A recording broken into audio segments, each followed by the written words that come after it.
Hello and welcome to Huji, a town with more than 2,300 years of history and famous as a land of silk, as it hosts stage 3 of the Tour of Taihu Lake, with Dylan Kennett in the leader's jersey looking to create his own piece of history.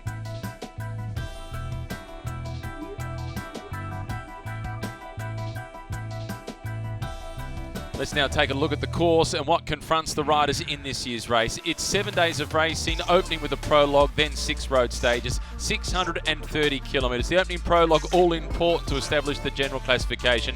Stage 1 and 2, they've already been contested. We're on to stage 3 today, 117 kilometres. Stage 4 is 116k. Stage 5 is the most crucial day in terms of any climbing on the race. Then it all finishes on stage 6. Let's now take a look back and see what's happened so far. It kicked off with the opening prologue, 5.5 kilometres, the same course that was used a year ago. Boris Valet returning as the defending champion with the Wanty Group Gerber team. Amongst the earlier starters, the man who won the opening prologue last year, Kiwi Dylan Kennett, brilliant track cyclist. He rode a time of 6 minutes and 9 seconds a year ago, and he replicated that exactly this time around, an average speed of more than 53 kilometres per hour. It was then Oscar Sevillio, the 43-year-old Spaniard, one of the best in the world, that went down the ramp, and he recorded what would prove to be the 4th best time on the day, just 11 seconds slower than Kennett. A thumbs up from Kennett as he was in the hot seat watching on as the pre-stage favourite, Matthias Brandl, former world hour record holder, took to the streets of Wuji. The Austrian time trial champion was ever so slightly quicker than the Kiwi, and he took the leader's jersey by 2 seconds. Boris Valet, the defending champion, he was the last to start, and he was 1 second quicker than what he was a year ago. He found himself 13 seconds off the pace. It was a good start, 5th on the stage, and he has put himself right back in the mix to defend his overall title. Brandl won the stage. It was Kennett in 2nd position. St. George performing well with 2 riders inside the top 3. Stage 1, and it was on to the Wuji Ben Hu circuit, 88.8 kilometres, and right from the gun, the racing was aggressive. As soon as the racing got underway, the attacks were on in earnest. The St. George team, they took a slight backward step in terms of not wanting to control the race. That was the strategy that they declared before the start of the stage, and it was a smart one, as they allowed the Israel Cycling Academy team, with the race leader's jersey sitting on the shoulders of their rider, Matthias Brandl, to do more of the chasing of the breakaways. At least that was the plan. The Colombians, they were on the attack, and it was the former national champion, Wilmar Roldan, that was off the front early, and at one point he built up an advantage of more than 30 seconds. He went through the second intermediate sprint out in front, but he then surrendered and went back to the relative comfort of the peloton. Through that sprint, it was Kennett who collected 2nd place, and that 2-second time bonus was enough to move him into the virtual race lead, as Roldan took to some yoga to stretch out the lower back before going back into the main field. Wanty Group Gerber were taking over control of the main field, and the hope that Boris Valet could win the stage, take the time bonuses, and move closer to orange. Inside the last 15 kilometres, there was a breakaway group of 3 riders containing some of the local heroes. They were caught at just on 7 kilometres remaining, but with 1,200 metres to go, there was a big fall in the main peloton. Fortunately, it was at the midway point of the field, and none of the favourites were taken out. And then in the battle for stage honours, the speeds were touching 65 plus kilometres per hour. St. George, they were looking to set up Kennett to try and collect the stage. Kennett in the green jersey, he spots Ben Fato coming past, gets onto the wheel. Palucci tries to squeeze up the inside, almost brings himself unstuck, and then it's a photo finish on the line. Ben Fato and Kennett, neither convinced that they'd won. They paused, and it wasn't until the photo confirmed that it was the Italian who got the victory. Kennett in 2nd, it was then Jones in 3rd place. 2nd on the stage, the time bonus, enough to give Kennett the leader's jersey.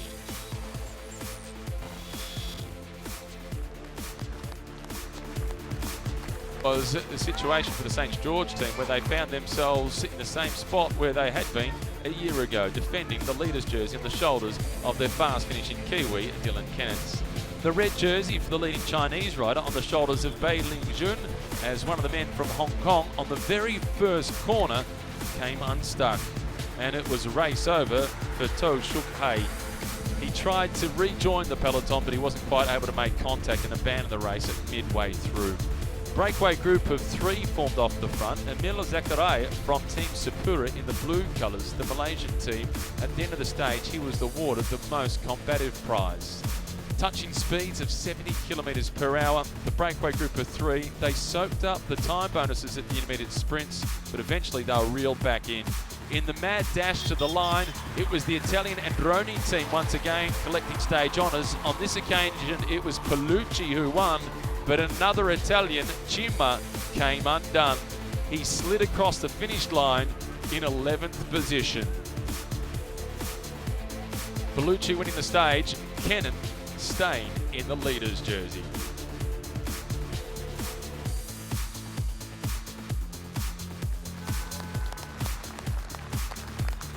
Boys rode the front all day today, which is impressive, and yeah, and it's awesome having young Blake looking after me. He's a big boy too, so he's good sit. But we had to do a bit of work in the last couple of K there to get up the front, and so to take second today after where we were at the 3K, I'm happy with that. They control the race well, and they sit positioned brilliantly in the general classification. St. George, in fact, have 4 riders inside the top 10. Kennett, Vink, Venchov and Kavanagh sitting in 10th position.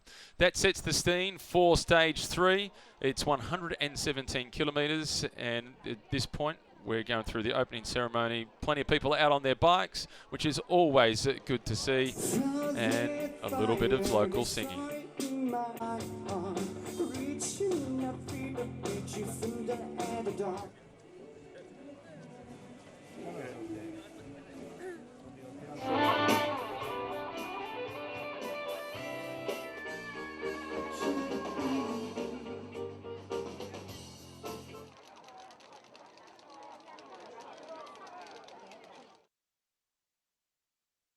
The riders arriving before the start, they all arrive at the start area together. The race organisation do a brilliant job of providing the infrastructure with the tents for the riders, and then it's sign-on time. Number 22 signing on. This is the Spanish sprinter, Penalva. He was in the thick of the action yesterday, close to that crash.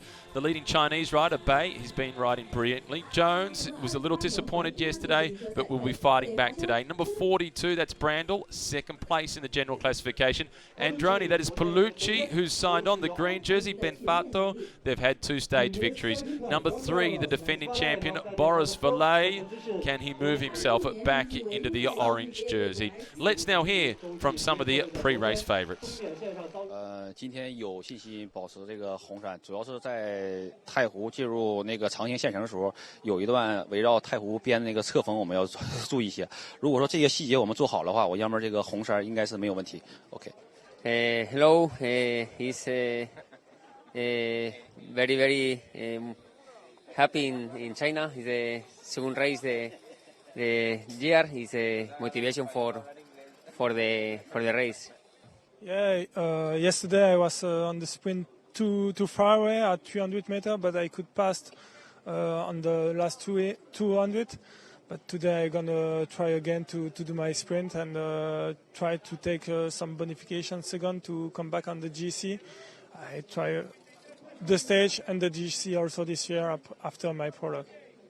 The team is very happy for 2 victory. I have the team have 2 sprinter and I have 2 jolly for the sprint, and it's very good because the sprint in this race is very difficult for take position, and today I don't know the race.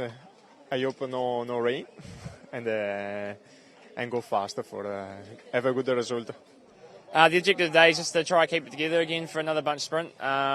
Yeah, and hopefully pull back some sprint points as well, and yeah, and same with the time bonuses. So yeah, hopefully it's a non-eventful day. Well, we'll see if it is a non-eventful day for Dylan Kennett. Let's now take a look at the course. 117 kilometres. It's predominantly flat as they make their way from Huzhu and through to Changjing. The first sprint, that comes after just 15 Ks. The second one at the midway point on the stage. The final one after some 81 kilometres having been covered. 2 laps of a closing circuit. So for the sprinters, that gives them a dress rehearsal as they take a look at the approach through to the finish line. Oh, okay, all right, cool. And then we go to live, huh? Or we go to sort of the start. Yeah. Cool.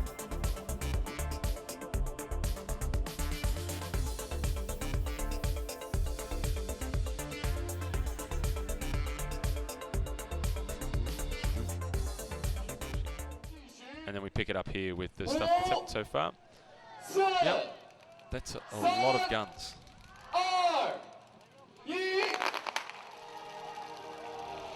Gun going to get the riders underway. This is one of the rare stages on the Tour of Taihu Lake where they have a very brief neutral zone. The peloton behind the lead vehicle just to get them out of town and make sure things are as safe as it can possibly be before the flag drops to get the racing started in earnest. The green jersey of Ben Fato, who we heard from earlier on. We're going to get the stadium in. Yep. Okay, all right. They love the stadium. It's a good stadium. I've got some of the stats here on it. It's an impressive stadium. That's the Olympic Stadium, yeah? That's hotspot 1.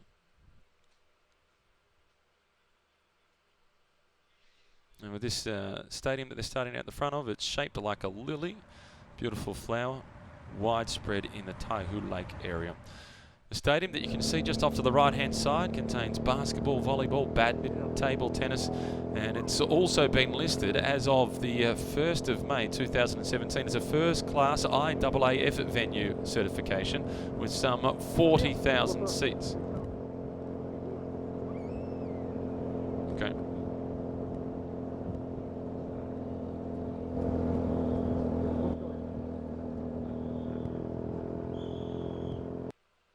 That's what's happening now. There's no break, so there's no breakaway, huh?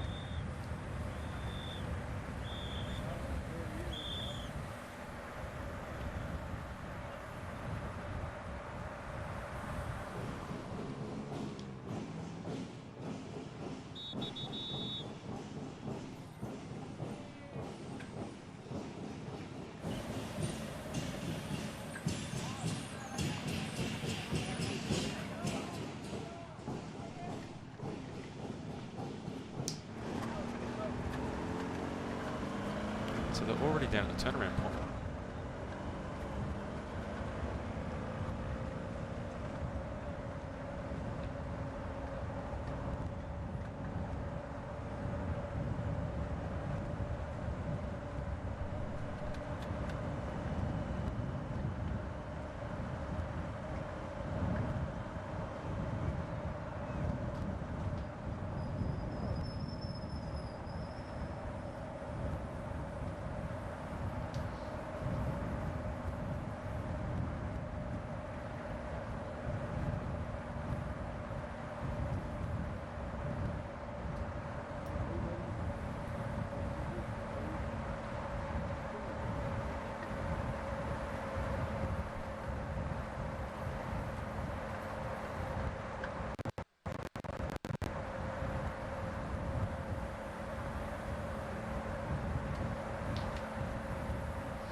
see.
Hello and welcome to the stunning city of Huji, a town with more than 2,300 years of history and renowned as the birthplace of silk culture.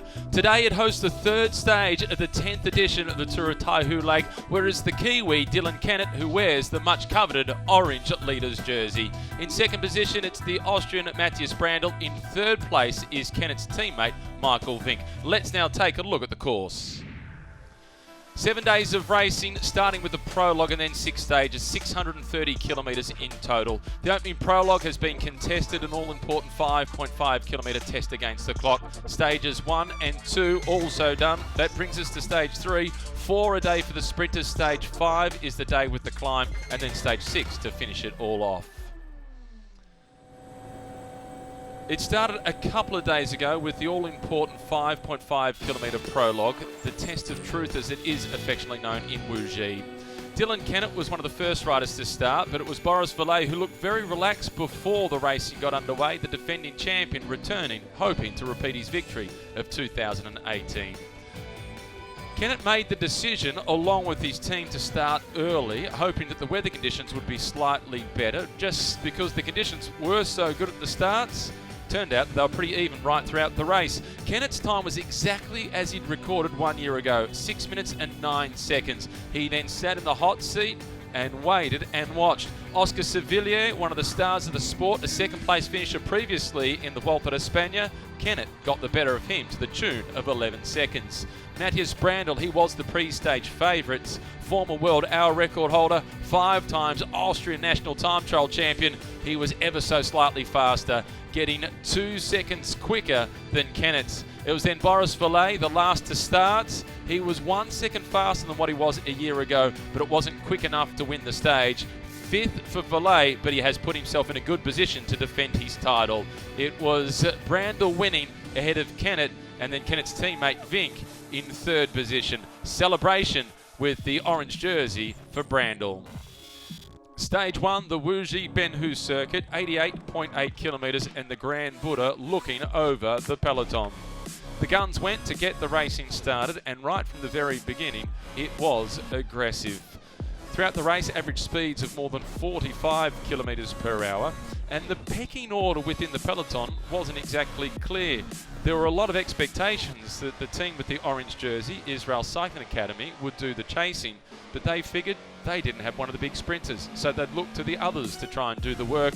And Wanty Group Goubert, with the defending champion, they took up a fair bit of the responsibility. Midway through the race, Juanmer Roldan, the former Colombian champion from the Medellin team, he opened up an advantage of more than 30 seconds as they headed towards the second of the intermediate sprints. Roldan collected the maximum time bonus through that second sprint, but it was Kennett who won the battle from the peloton to collect a 2-second time bonus to move him into the virtual race lead by half a second. Roldan did some yoga, surrendered, and went back to the relative comfort of the peloton as Wanty Group Goubert took over control at the head of the field, looking after Boris Vallet. With a little over 15 kilometres remaining, a breakaway group of 3 formed at the front, but they were never given too much latitude, and they were reeled back in with just on 7 Ks to go as the teams of the sprinters tried to get organised. With 1,200 metres still to race, a fall in the midway point of the peloton, the good news being nobody seriously injured, and the big favourites managed to avoid the carnage. As the speed heated up at the front, the green jersey Kennett was making the most of the strong lead out by Blake Quick, waiting patiently. Benfato blasted by. Kennett got onto his wheel. Paolucci tried to squeeze up the inside. Then it was a battle between the Italian and the Kiwi, and in the throw to the line, neither Benfato or Kennett was convinced that they'd won. They waited for the photo, and it was Benfato who got the nod. Kennett in second position. It was Jones in third. And the time bonus giving Kennett the lead.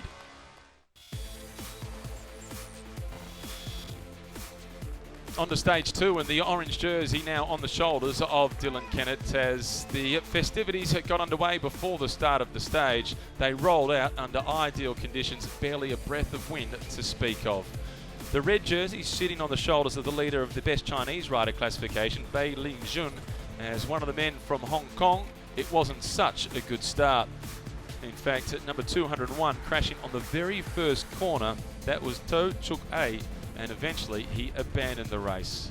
Breakaway group of 3 formed midway through the stage, and it was Zakarai, number 171 from Team Sapura, the Malaysian rider, who at the end of the day was awarded the most combative.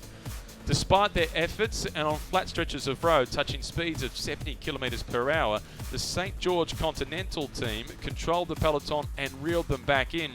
But in the mad dash through to the line, it was the Italians who made it 2 in a row. This time, though, it was Matteo Palucci who got the stage honours as Imperial Chima, the blue jersey, crashed heavily going across the line. Kennett finishing in second place once again, defending his overall race lead.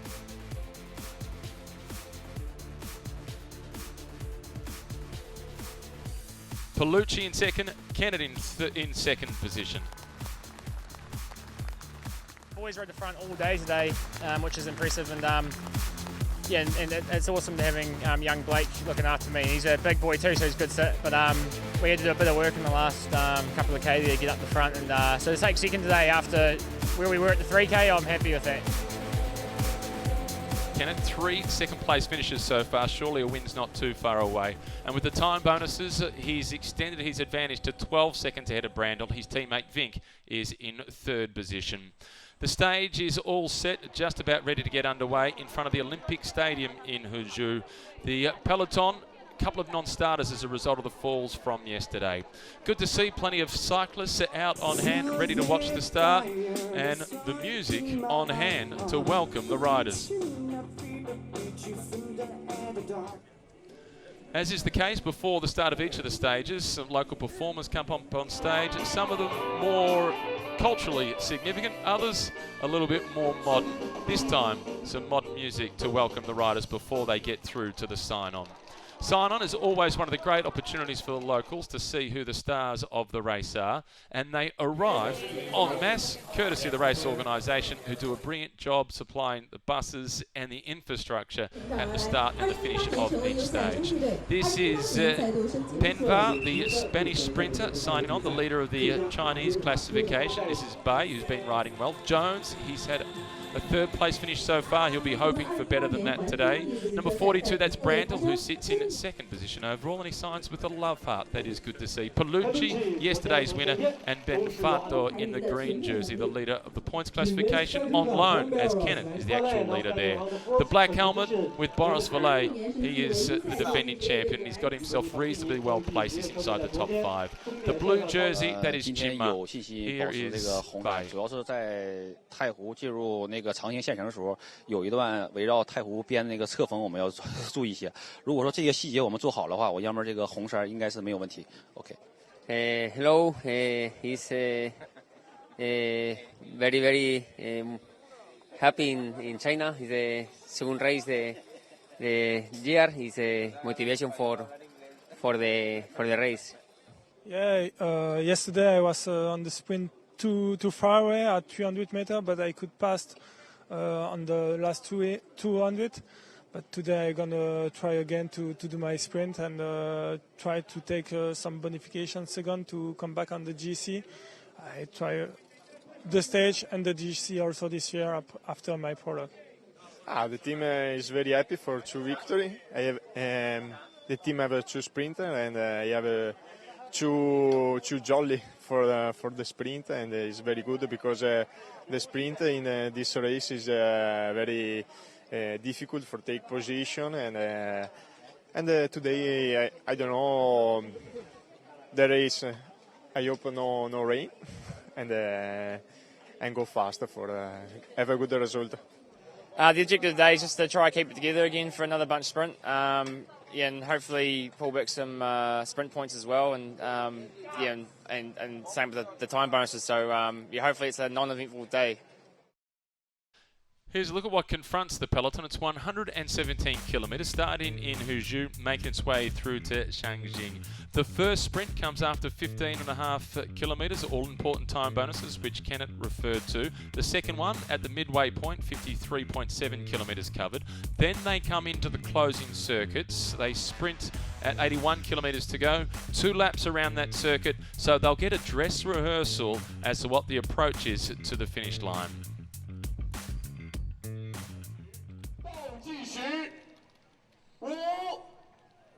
Guns ready to go for the start of the stage.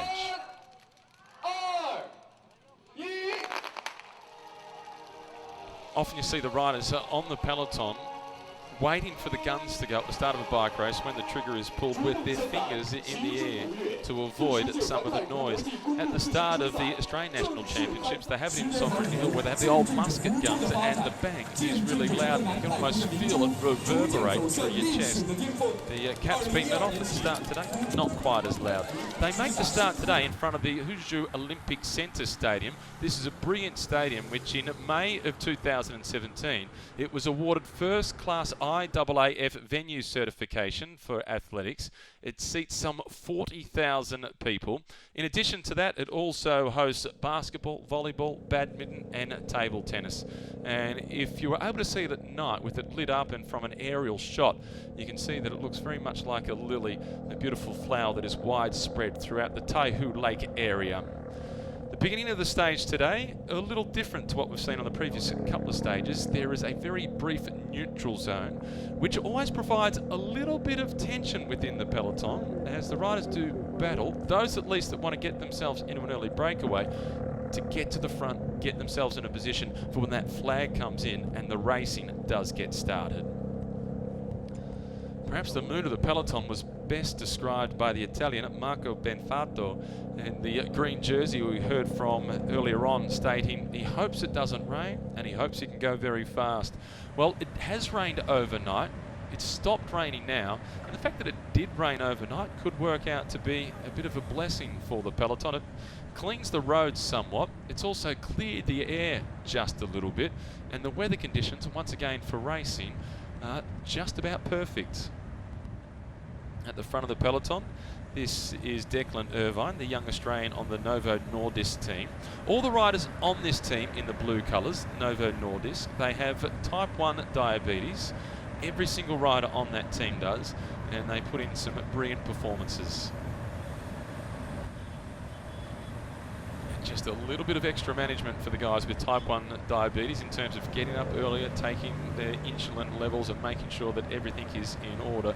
There's some of those things that we do where we just rush and get out of bed in the morning that we take for granted that they can't quite do. They've just got to get up that little bit earlier, go through the process to make sure the blood sugar levels are all okay. The Delco Marseille team amongst the thick of the action early in the stage, looking to try and get themselves in the breakaway. The sprinter on that team, Brenton Jones, he was third on stage 1. He was a little bit further back yesterday, finishing in 13th position. Jones today will be hoping for a little bit better than that. The Delco Marseille team, they don't quite have the lead-out train here to be able to support Brenton Jones. So they've got 2 young French riders in particular, Alexandre Delateur and Remy Rocher, who can get themselves into the breakaway. And I expect on stage 5 that we'll see Remy Rocher certainly looking to join the Colombian team, Medellin, in the breakaway on that day. It feels like a big dark cloud looming over this race, stage 5, with the major climbs of the race coming on that day, and a real opportunity for the non-sprinters to have an impact on this race. In contrast, for the sprinters, it's every other stage where they need to make the most of the time bonuses, try and build up a little bit of a buffer just in case they do get distanced on that climb. Pink colours of the St. George team, riding at the front, just controlling the race, not too worried about all these little breakaways. You can see just sitting there in 4th position, the toot-toot on the train, ready to start rolling. 3rd place in the light blue colours, that is Simon Carr. He's on a stagiaire stint with the Delico Marseille team. British rider with that squad. Stagiaire, it's essentially a long format job interview. 3 months at the end of the season with the team, and then the team makes the decision as to whether they want to sign you on for the next season or not. Last year for that team, that was the scenario for Remy Rocher, and he did get signed on for the team for the following 2 years. Number 54 at the back of the peloton, this is Etienne Van Impe. He's the only non-Italian on this team. This is the Neri Sottoli team. He's a Dutch rider, 24-year-old. He spent some time with the Rabobank development team at the next level down before making the step up to the Italian squad. They performed reasonably well yesterday, the Neri Sottoli team. They had 2 riders inside the top 10. Luca Pacioli is their best sprinter. He was in 9th position. Their young sprinter, Mattia Bellivacqua, he finished in 10th place. Looks fairly relaxed down towards the back of the peloton. Number 43, you can see at the back of the peloton, that's Michael Reim. He was reasonably good on yesterday's stage. He finished in 3rd position. Reasonably good, that's a bit of an understatement. In fact, he was very good. Former Estonian national road champion. He's run that title twice, and earlier on this year he won his national tour, the Tour of Estonia. A big task ahead for the men in the pink and black colours, the St. George Continental team, trying to not just defend the overall race lead of Dylan Kennett, but making the most of the intermediate sprints on today's stage and trying to extend his advantage. 3 intermediate sprints today. The orange jersey Dylan Kennett sitting in around about 20th position and looking fairly comfortable as his teammates control the race.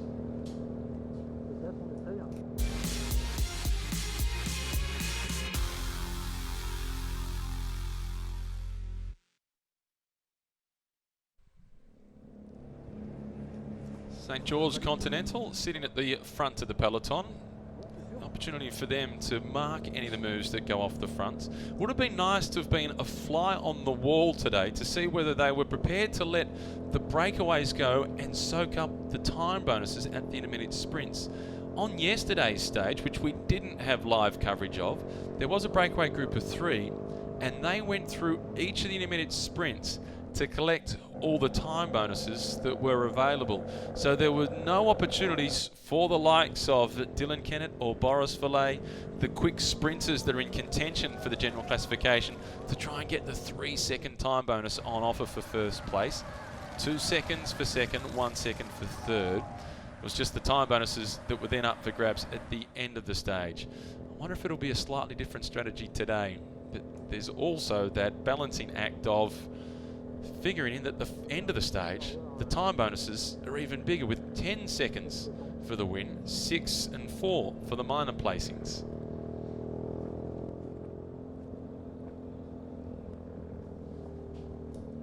It's a tough task out in front on your own.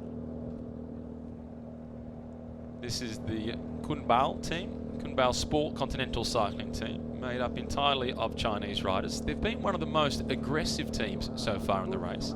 At each opportunity to try and force a breakaway, they've certainly been in amongst the action. Notably, on stage 1, they were the first team to break away at all.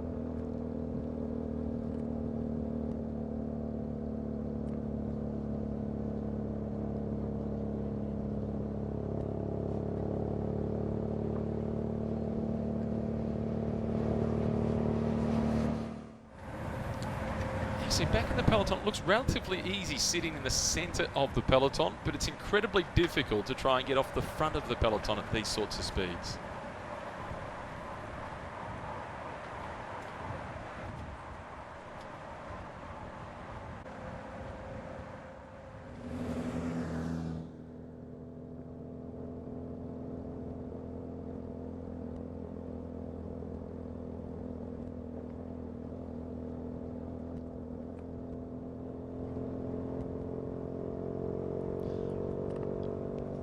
Plenty of action early with riders desperately trying to break away, making the most of just the little lumps, even over bridges as a launching pad. No climbs of note throughout today's stage, and not much wind to speak of.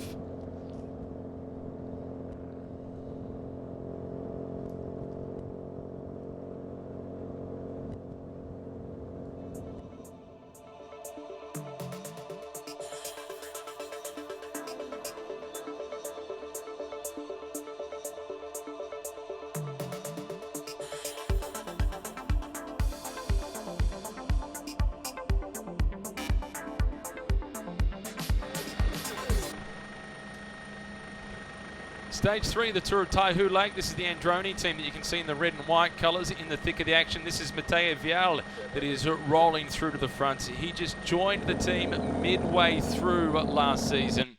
61 kilometres remaining as we pick up the action live, and life is getting a little difficult at the back of the peloton. Number 1 that you can see down near the back, that is Thomas de Gand. It looks as if he might have just been back to the team car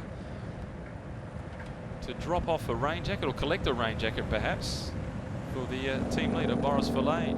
The rider that you can see in the blue colours to the left, that's Brenton Jones. Just slipping in behind him is Georgios Bouglas, the Greek sprinter, who was desperately close to a stage win in this race last year.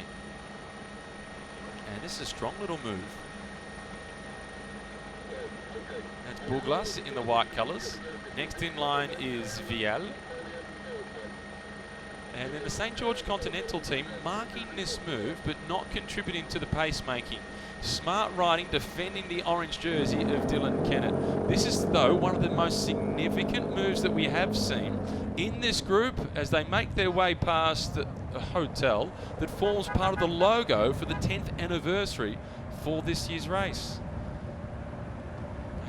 Tell you that is one of the best hotels you're ever likely to stay in. We had the pleasure of being able to stay at that hotel last year, and the riders are just going through where the finish line was for the final stage 12 months ago. At the back of the peloton, this is Gal Zifan. Just in front of him, number 52, that is Giuseppe Fonzi. This is one of the big threats for the race. This is Oscar Sevillio now rolling through to the front for the Medellin team. A little flick of the elbow, looking for some more support. Oscar is well placed in the general classification. At the start of the day, he was 24 seconds behind the orange jersey of Dylan Kennett.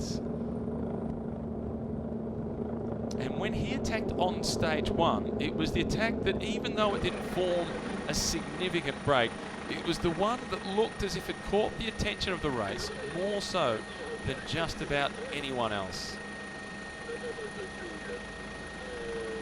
Chance to take a look back at the hotel as Oscar Sevillio, the oldest rider in the race, continues to put the peloton under a fair bit of pressure, and you can see the scurrying and the reaction from behind.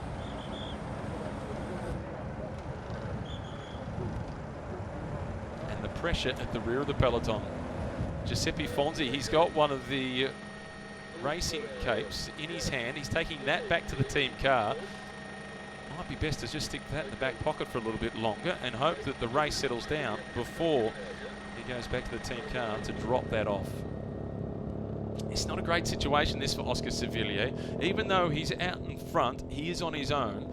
And as good as he is, to be trying to ride off the front of the peloton by himself is an almost impossible task. 3 intermediate sprints in the race today.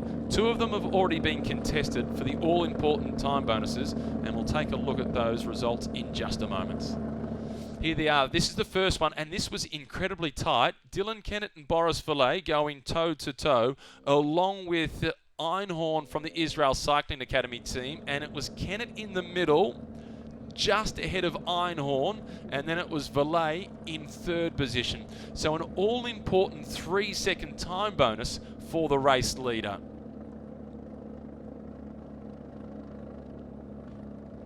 And Boris Verlaine on the left-hand side of the screen, that look across to the left, noticing that he was in 3rd position. 5 points for the green jersey as well for Kennett, but that 3-second time bonus could very well prove to be far more important than the points collected in the battle for the green jersey. The second sprint, that was contested just a few moments ago. And in the black colours in the middle of the picture, that is the Dutch sprinter, Roy Efting. He's collected the 3-second time bonus. And then once again, the consistent Kennett in orange. He has finished in 2nd position. Mikael Reim, the Estonian from Israel Cycling Academy, was 3rd. And Boris Verlaine has finished in 4th position, so he's missed out on any time bonuses. Oscar Sevillio also getting mixed up within that sprint. Not quite quick enough when it comes to the sprints, the Spanish climber, but showing his intent of having ambitions to try and win the race overall. And once again, in those minor placings, you could throw a blanket over them. So Efting collecting the maximum points and time bonus ahead of Kennett, and then Raheem in 3rd spot. So what that does for the general classification is Kennett now leads Boris Valet, last year's winner, by 26 seconds. And then to Oscar Sevillio, the man on the screen, at the start of the stage, the gap was 24 seconds. It's now out to 29 seconds. And then in terms of his margin over 2nd place, which is Matthias Brandl, he started the day at 12 seconds ahead of him. He now moves out to 17 seconds ahead of Matthias Brandl. So Dylan Kennett continues to extend his overall race lead.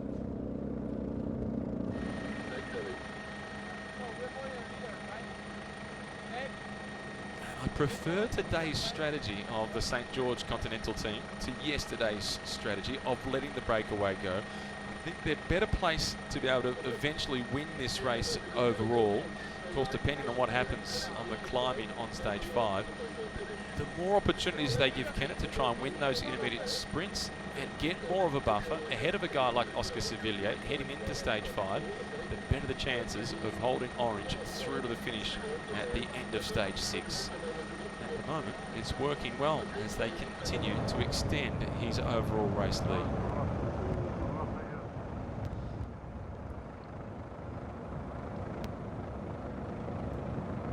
Oscar Sevillio, who has started the day in 5th position overall, with that 25 seconds behind. So he's at 30 seconds down in the general classification based on the time bonuses so far today.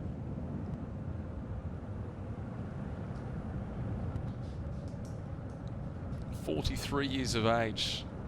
Some of the riders in this race just 19 years of age. He's old enough to be their father. Way back in 2001, when some of the men in this race were just in nappies, he was finishing in 2nd position in the Volta a España and in 7th place in the Tour de France. And at that point, he was known as the baby-faced hope of Spanish cycling. And at 43, he is still baby-faced. We did get a brief interview with Oscar before the stage got underway.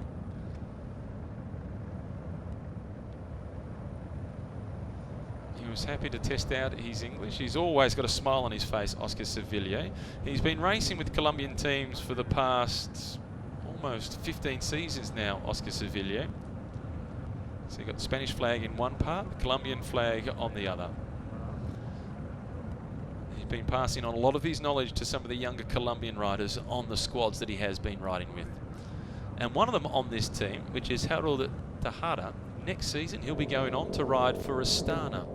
He's got a 2-year contract with that squad.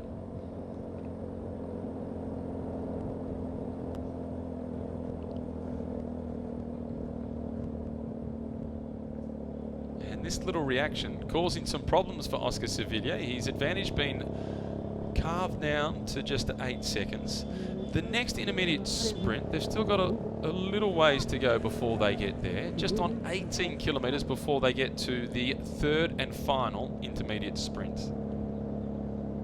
And you can see the blue colours slotting into 5th position. That's one of the teammates of Oscar Sevillio. Marking these moves, he won't work with any of the riders now trying to break away. In fact, it's not. That's one of the riders from the Novo Nordisk team. The colours look exactly the same as the Medellin squad, but that's Novo Nordisk. That's the team of all the riders that have type 1 diabetes, and they're looking for their opportunities to try and get themselves into the breaks. They've certainly had Charles Planet, the Frenchman, on that team, riding really well. Charles Planet, he was diagnosed with type 1 diabetes as a 10-year-old. He's now 25. He's been with the team for the last few seasons and he's been riding pretty well. He wore the King of the Mountains jersey for a couple of days at this year's Tour of Poland, as Oscar Sevillio is not too far away from being reeled back in by the peloton.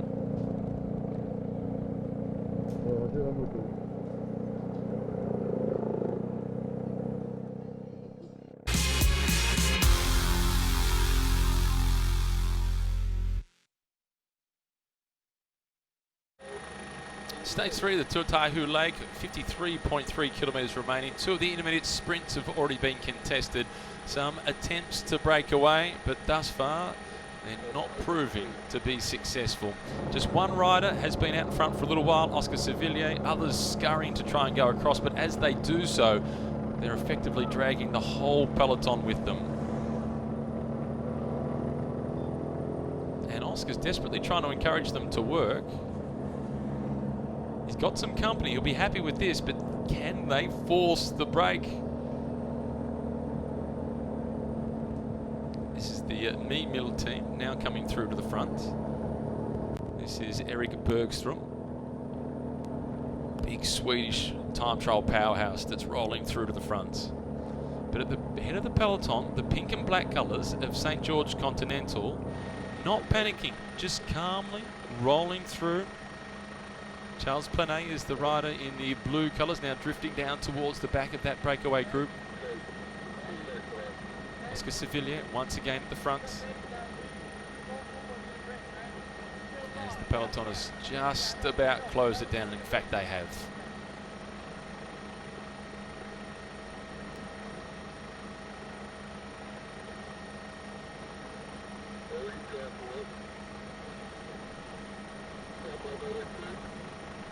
Another attempt to try and get off the front.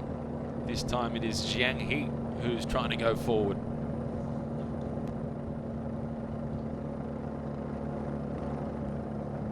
One of the youngest riders in the race at just 19 years of age.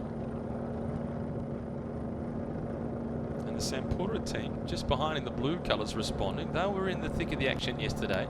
They had Amal Zakaray in the break yesterday. He got awarded the most combative prize on yesterday's stage.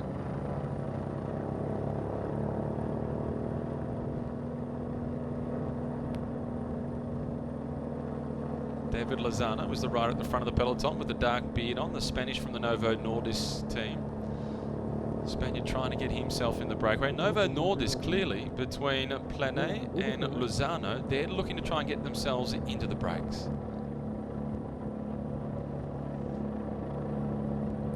You can see by the road surface, it is idyllic. There's barely any wind as you take a look at the trees. It makes it nice to go for a bike ride, but makes it incredibly difficult to break away from such a quickly moving peloton. Novo Nordisk once again trying to move across to this breakaway group of two.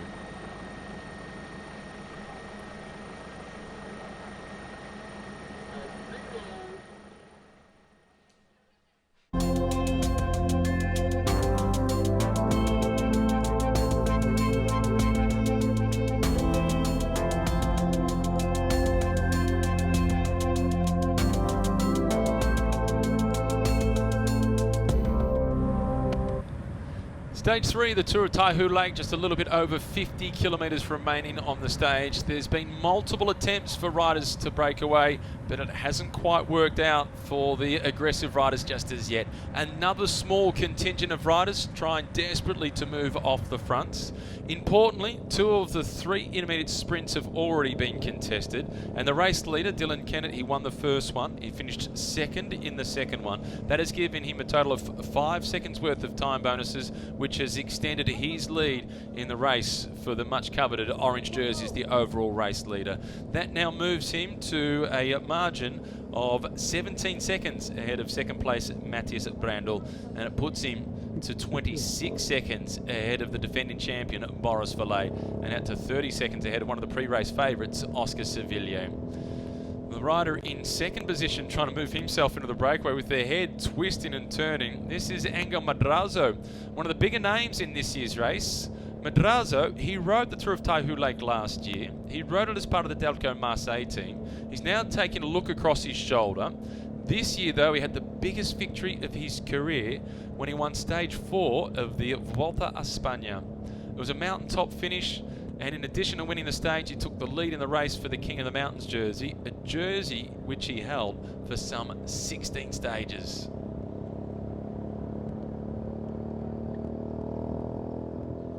Once again, the Colombian team, Medellin, on the attack.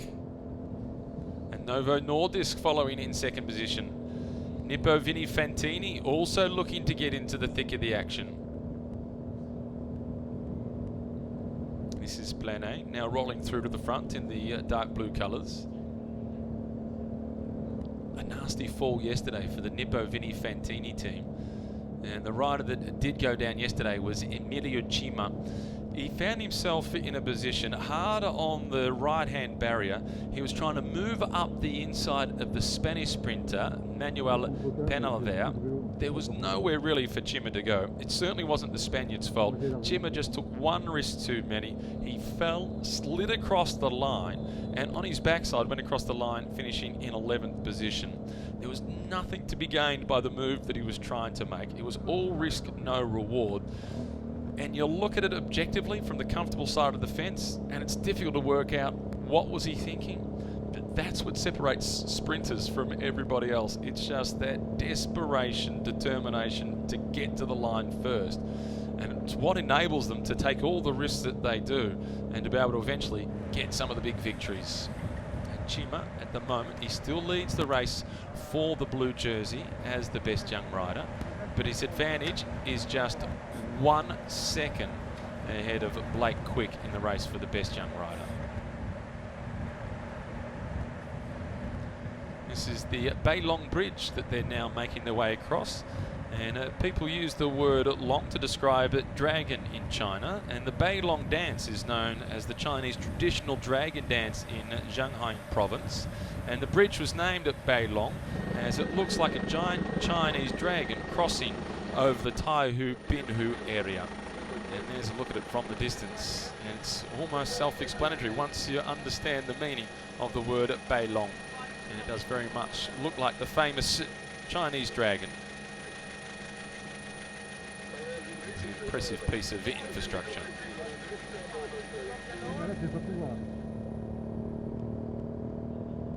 This is Lozano once again trying to get off the front, and Oscar Sevilla is the man who is responding.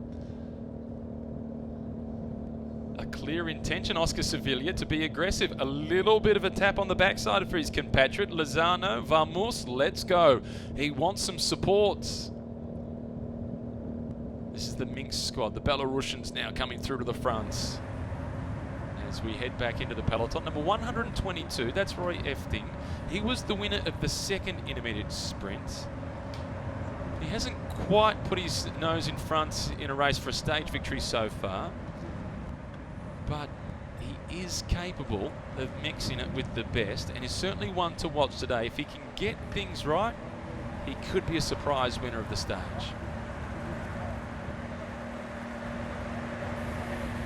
Back down through the peloton, there's the green jersey, Benfatto.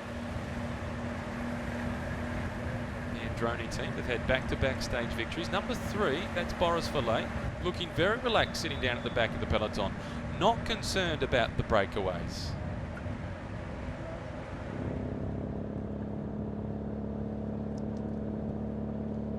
The strategy of the sprinters yesterday was quite notable, as we were not doing a live broadcast, but just standing on the side of the road and being able to watch the races. It did 6 laps of a 15-kilometre circuit, and the conditions were so still that at the front, the sprinters, they had a few teammates doing the pacemaking, but the sprinters themselves, such as Boris Valle, Dylan Kennett, plus the 2 sprinters, Benfatto and also Bellucci from the Androni team, they sat back in the broader section of the peloton, where there was a little bit more coverage, a little riskier. There's more chance of a crash back there, but it was much easier in terms of just being sucked along by the main field. And given that we're seeing the green jersey back down in a similar situation at the moment, so too Boris Valle, it looks as if those 2 guys feel as if these attempts to break away, they're futile, they're a waste of energy. I'm going to stay back here, save everything I've got, and try and put all my eggs into the stage-winning baskets.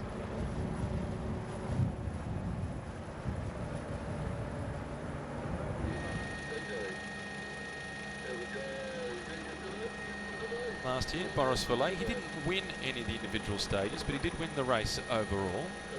He was consistent. He had a few second place finishes, he had third place finishes. So far this year, he's been missing out on those placings on the stages, so he doesn't get those time bonuses, which he needs to try and close the gap to the current race leader, Dylan Kennett.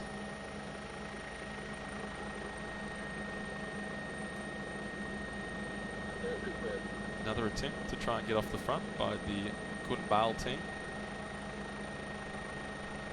as they make their way across this impressive bridge. Almost at the end of it. The Bay Long Bridge, as is used to describe the dragon in Chinese.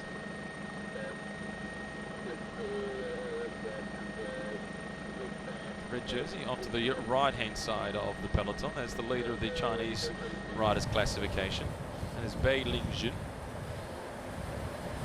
Finished third in the Chinese National Championships this year in the individual time trial and put in a pretty good performance against the clock in the prologue here. Number 116, you can see at the back of the peloton in the blue colours, that is Harold Tejada, 22-year-old from Colombia, current national time trial and road race champion of Colombia in the under-23 category. This year he also managed to pick up a stage win in the Tour of Taihu, the race that is known as the race of the future. Often riders that have either won that race or performed well in that race have gone on to perform well in the Tour de France. And in fact, this year's Tour de France winner, Egan Bernal, another Colombian, 2 years ago, was the winner of the Tour of Taihu.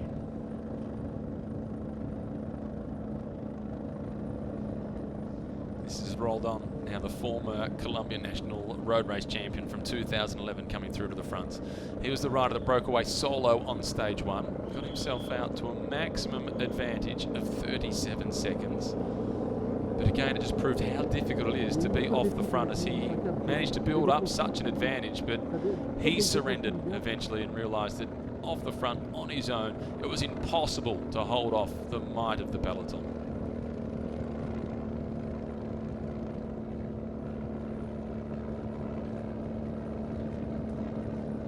Stage started today in Huzhou, which is famous for its silk culture. In fact, it started the world history of breeding silkworms over 4,000 years ago, with the Huzhou silk going on to winning the gold prize in the first London World Expo back in 1851, which marked China's first appearance in the World Expo. So it really is a historical region for silk culture. Attempts to try and break away at the front of the race.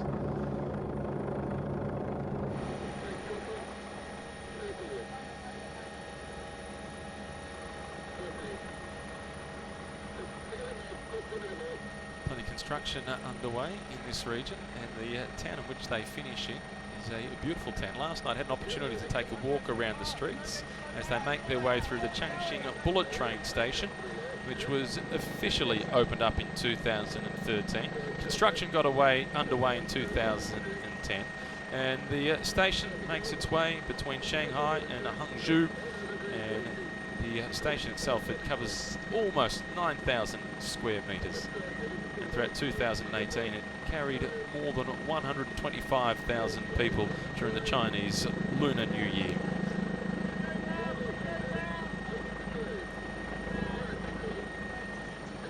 Just on 43 kilometres remaining, so they are 7 Ks away from the third and final intermediate sprint, the all-important time bonuses in the race for the orange jersey.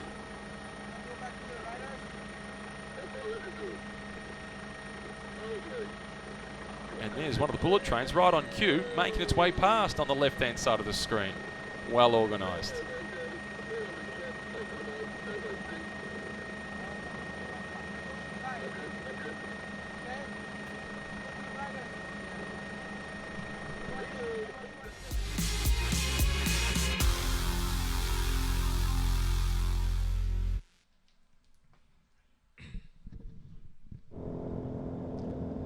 The Sapura team in the blue colours on the front. The Giant team also in amongst it, the red colours, the Androni squad. They've had back-to-back stage victories, Androni. It was Benfato on stage 1, Palucci on stage 2, and on both occasions Dylan Kennett finishing in second spot. Kennett's teammate Blake Quick knows exactly what that feels like. At the Tour of Langkawi earlier on this year, Blake Quick had 2 second-place finishes, and one was behind Benfato, the other one was behind Bellucci. But he is one of the rising stars of world cycling, Blake Quick, just 19 years of age. He's been doing a good job as the key lead-out man for Dylan Kennett throughout the sprint finishes so far in this year's race. David Lozano once again on the front for the Novo Nordisk team. And there's Oscar Sevillio with the wide helmet towards the front, showing plenty of ambition throughout this year's race.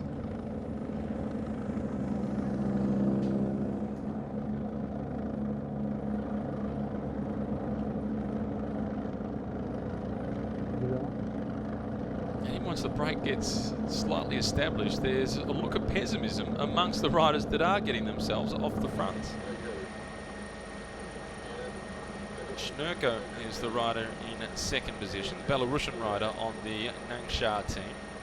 Oscar Sevillio again, number 111 in the blue colours of the Medellin team. Number 73, Lozano, trying to respond, but not quite with the legs to get across.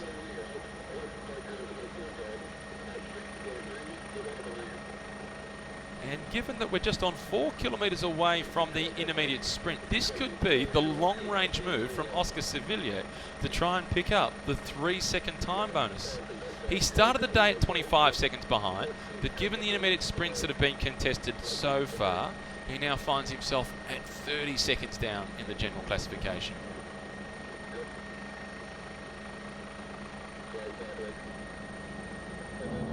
Tough way to try and pick up a 3-second time bonus, but it just may well be what is required.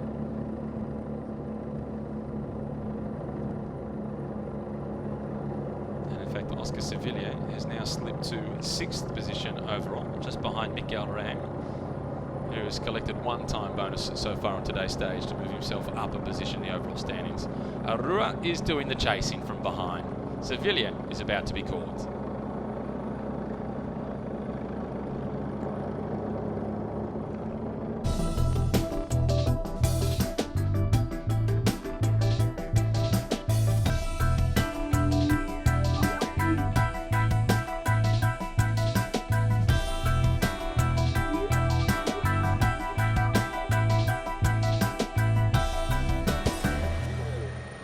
Stage 3, the Tour of Taihu Lake. The peloton is quickly making its way towards the 3rd and final intermediate sprint, where 3 seconds is up for grabs for the first across the line, 2 seconds for second place, 1 second for third. And the man in second position now to the left-hand side of the road, that is Oscar Sevillio. Started the day in 5th place overall. With the time bonuses that have been collected thus far, he's 30 seconds away from the orange jersey. But this is part of his long-range bid to eventually take the orange jersey on the final day of racing. Sitting at the back of the peloton, number 46, this is Dennis Van Windham from the Israel Cycling Academy team, having a chat to his compatriot Wesley Creeder from Wanty Group Goubert. Big step up next season for Israel Cycling Academy. They're currently what is known as a pro-continental team, which is the 2nd division of world cycling. So they're dependent on wildcard invitations to the biggest races in the world, such as the Giro d'Italia, which they started last year. But next year, they move into the World Tour, Division 1, and they are an automatic entry into the Tours of Italy, France, Spain, and all the big one-day races.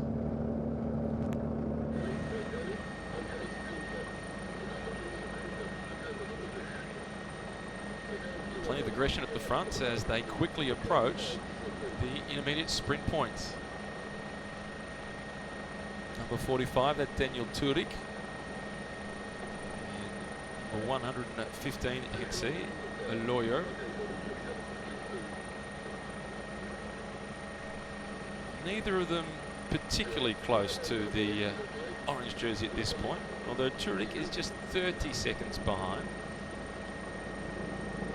Well, they're both sitting at 30 seconds behind. Perhaps Oroya is a little bit more threatening. He's a stronger climber of the two, plus he's a reasonably good sprinter, so might be able to pick up the time bonus that they're approaching pretty quickly. And what's the reaction that's coming from the main peloton? Has this caught the attention of the St. George Continental team? It's difficult to keep a track on all the riders that are going off the front, given how quickly the moves are coming. What is certain that throughout today's stage, the Colombian team, Medellin, have been the most aggressive. This is Turek at the back, number 45. Rider from the Czech Republic, whose biggest result so far in his career has been a stage victory in the Tour of Azerbaijan. He did ride this race last year as part of the Israel Cycling Academy team. Quick check across the shoulder to see what sort of progress has been made by the peloton. And the expression on the face of Robazin Oroya is telling the story of the pressure that is being applied at the front for these two, just trying to get themselves a little bit of breathing space from the main peloton, and they have opened up a handy lead.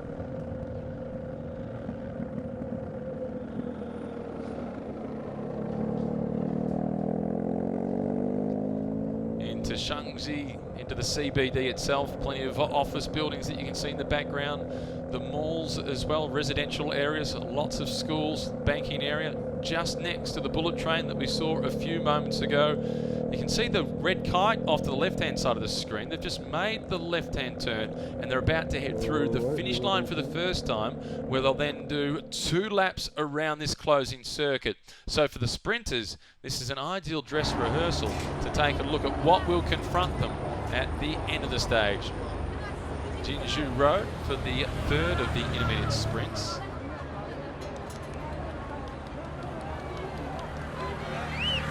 Euler at the front. He's flicking the elbow. He's not overly concerned about collecting the time bonus. He's more interested in working with Turek and maintaining their advantage off the front. But the rider from the Czech Republic, Turek, he wants to sprint. He did not recognize the flick of the elbow. He wasn't aware of the fact that he could have easily just rolled over the top. He didn't need to sprint at all. He could have just kept working with the Colombian as they were trying to break away, collected the time bonus, and saved a little bit of energy. The Colombian is thinking more long-term, less interested in the time bonus and more interested in trying to hold off the peloton and win the stage.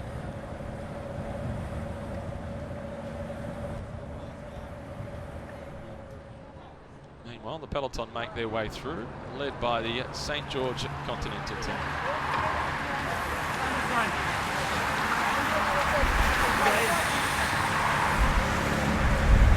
No time bonuses at this time for Dylan Kennett, but no great concern either.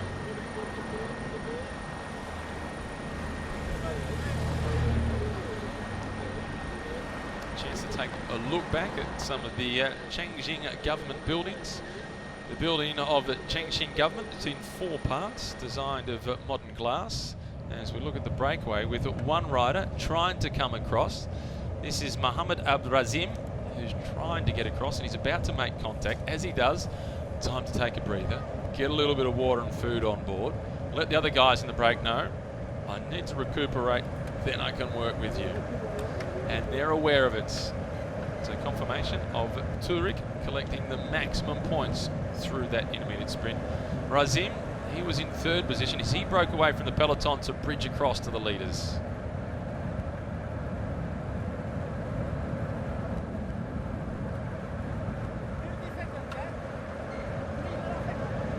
Just eavesdropping on a little bit of conversation. It hasn't taken long at all for 175 Razim to work with these two. He rode a good opening prologue, Razim. He started the day at 37 seconds down in the general classification.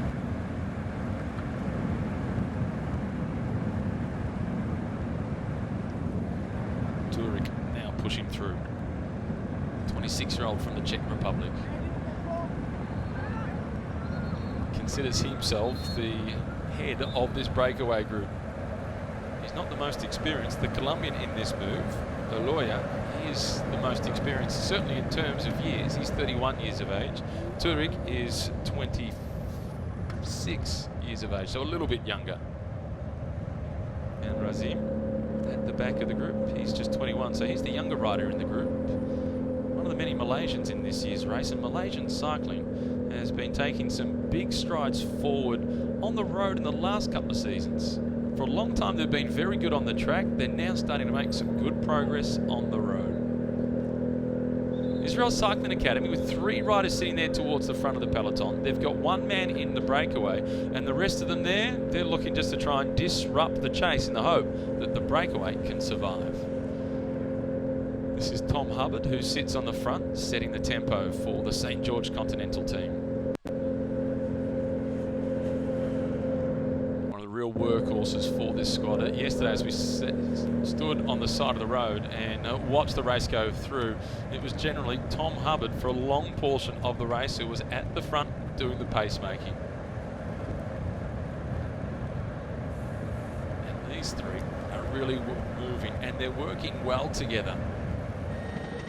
It's a chance to take another look back at the Chengxing government buildings. As you can see, separated in 4 parts, really modern glass design. A human-made river surrounds the building as well, and at the base, just to put the mind at ease before the workers make their way into the building, there's a fountain that is a musical fountain as you make your way in towards the building. And that square that you can see there, last night at around about 8 o'clock they had a big festival of dance. They were dancing to Billie Jean, mind you, by Michael Jackson. And there were people of all ages out there dancing together, and it was really well coordinated, and it is a beautiful spot. And that you can see, the water isn't working at the moment from the fountain, but that is a musical fountain, and it is very peaceful when it is in use.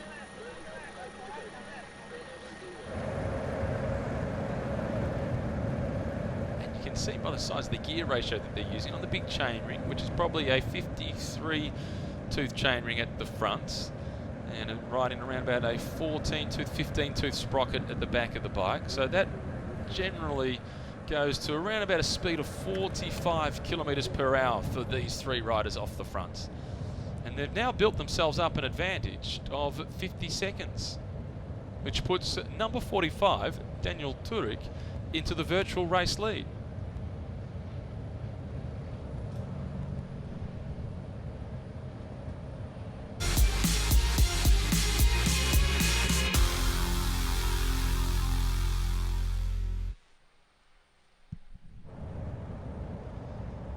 Across the bridge, our 3 leaders. It is Turek at the front. Arroyo now rolls through in first position, number 115. And it is Razim in the blue colours of Sapura.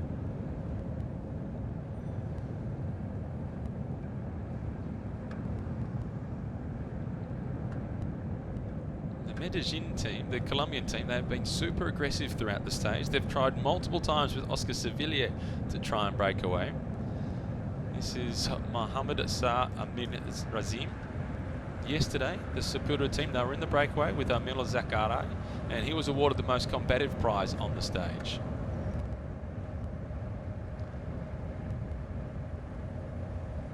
Euler, who now sits in second position, he started the day at 30 seconds behind Dylan Kennett.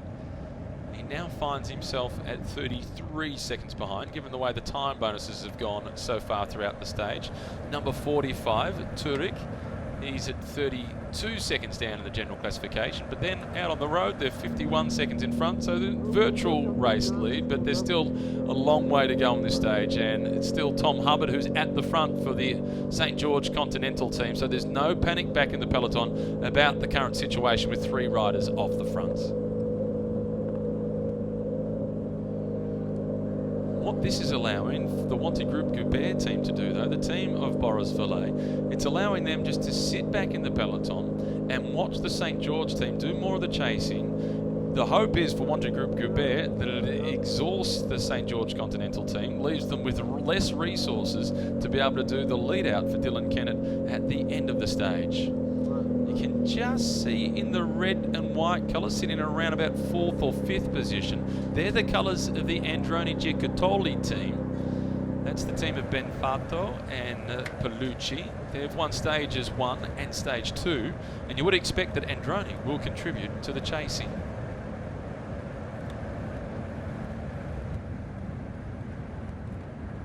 This is the biggest advantage we've seen of any breakaway throughout this year's race. It's the first time we've seen a break get out to an advantage of more than 1 minute. And it's taken until the back end of stage 3. That tells the story as to how quick the racing has been. Turek continues to talk in the breakaway, encouraging his breakaway companions.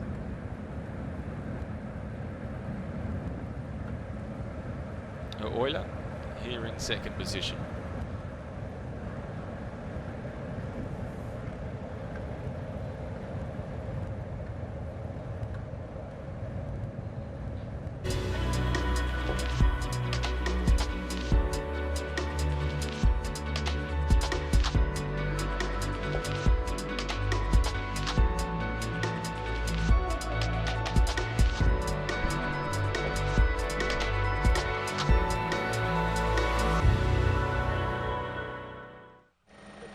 Stage 3, the Tour of Taihu Lake, there was a breakaway group of 3, out to an advantage of 57 seconds. It's starting to come down ever so slightly. At one point, it got out to an advantage of 1 minute and 6 seconds, but it has very much caught the attention of the peloton.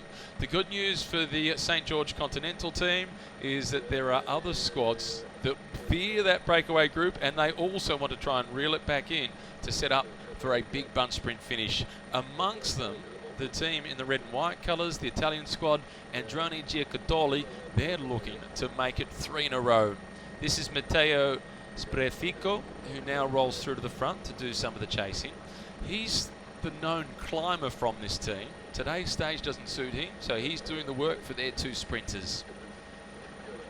Last year, Sprefico, he was the winner of the Vuelta Venezuela. He wears the unlucky number 13, as some like to refer to it as. This is Matthias Brandl now, who starts the day in second place overall. He's just indicating to our motorbike, move a little bit further forward. That's providing a drafting advantage for the chasers. And I've got a teammate in the breakaway. And here he is, Daniel Turek, number 45 from the Israel Cycling Academy.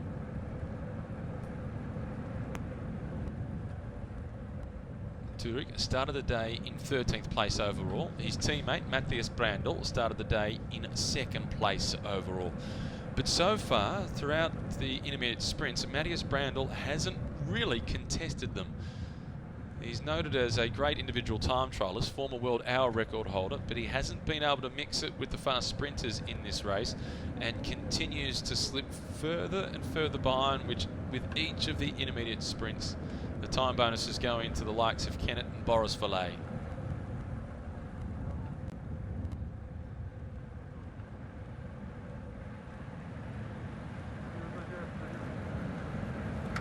This is Turek riding this race for the 2nd time. Take a look down upon the numbers. A little bit over 40 kilometres per hour at this point for the breakaway group of 3. Big step up for the Israel Cycling Academy next year. Just missing the apex on that corner. Razim has to spend a little bit more energy to get back into the slipstream. The other 2 unaware of the fact that he lost a couple of lengths through that corner, so they're not going to give him any free rides sitting at the back. Sprints back onto the wheel, takes a little bit of a breather, and then in a moment he'll see the flick of the elbow in front, and he's called through to put his nose into the wind. Under these sorts of conditions, sitting behind somebody, you save around about 30%. That's the general rule of thumb. You just saw once again, number 45, Daniel Turek, on this occasion, speaking to the Colombian, Arroyo. He is talking to everybody. He is talking up the breakaway. He's trying to maintain their motivation as much as he possibly can.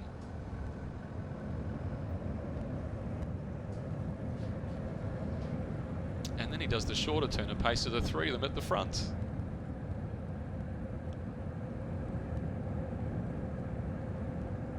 See how tightly he's sitting the wheel of Razim, the rider in front of him. He does have a slight disadvantage in this breakaway, Turek, in that he's much taller than the other 2. So they're getting more of a drafting advantage sitting behind him than he is sitting behind them. This aerial shot tells the story of how serious the peloton are taking this breakaway group. They're strung out in single file, the advantage back down to 46 seconds. 3 intermediate sprints having been contested so far. Dylan Kennett was the winner of the first one. It was then Roy Efting, the winner of the second one.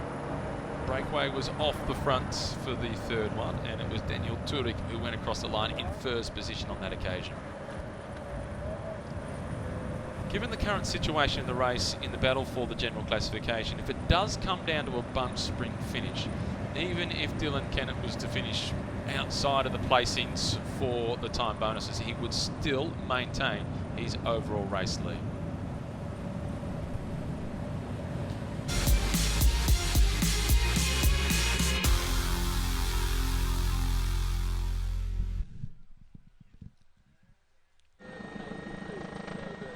Heading back past the Bullet Train station once again, which opened up in 2013. When they first came by here on today's stage, we had the perfect timing with one of the trains actually going past. It makes the commute from this town to just about anywhere in the country nice and simple and really quick. Here he is, the race leader. 3 stages or 3 days of racing down so far. The Prologue plus stage 1 and 2, and thus far Dylan Kennett has certainly been the most consistent in the race. Second in the Prologue, second on stage 1, second on stage 2.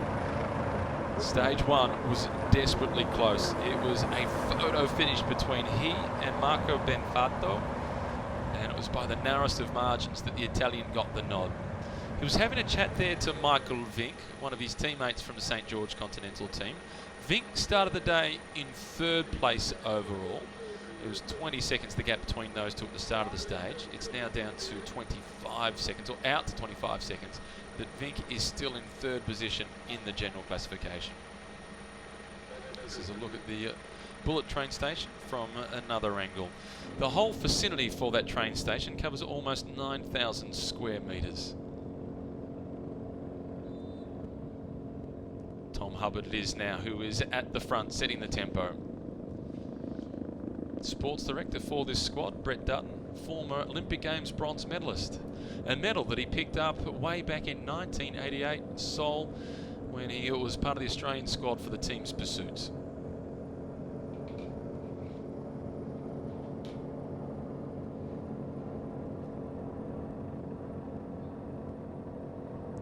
And the Giant team also amongst the thick of the action, doing a fair bit of the chasing. They have Chen on their squad. Chen Zwen, who has been sprinting pretty well. He could provide a little bit of a surprise in the stage finish today.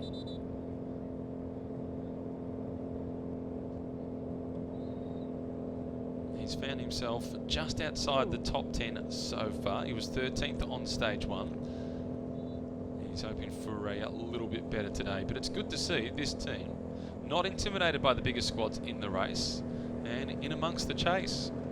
No doubt Androni and St. George are even happier to see them at the front and assisting with the chase.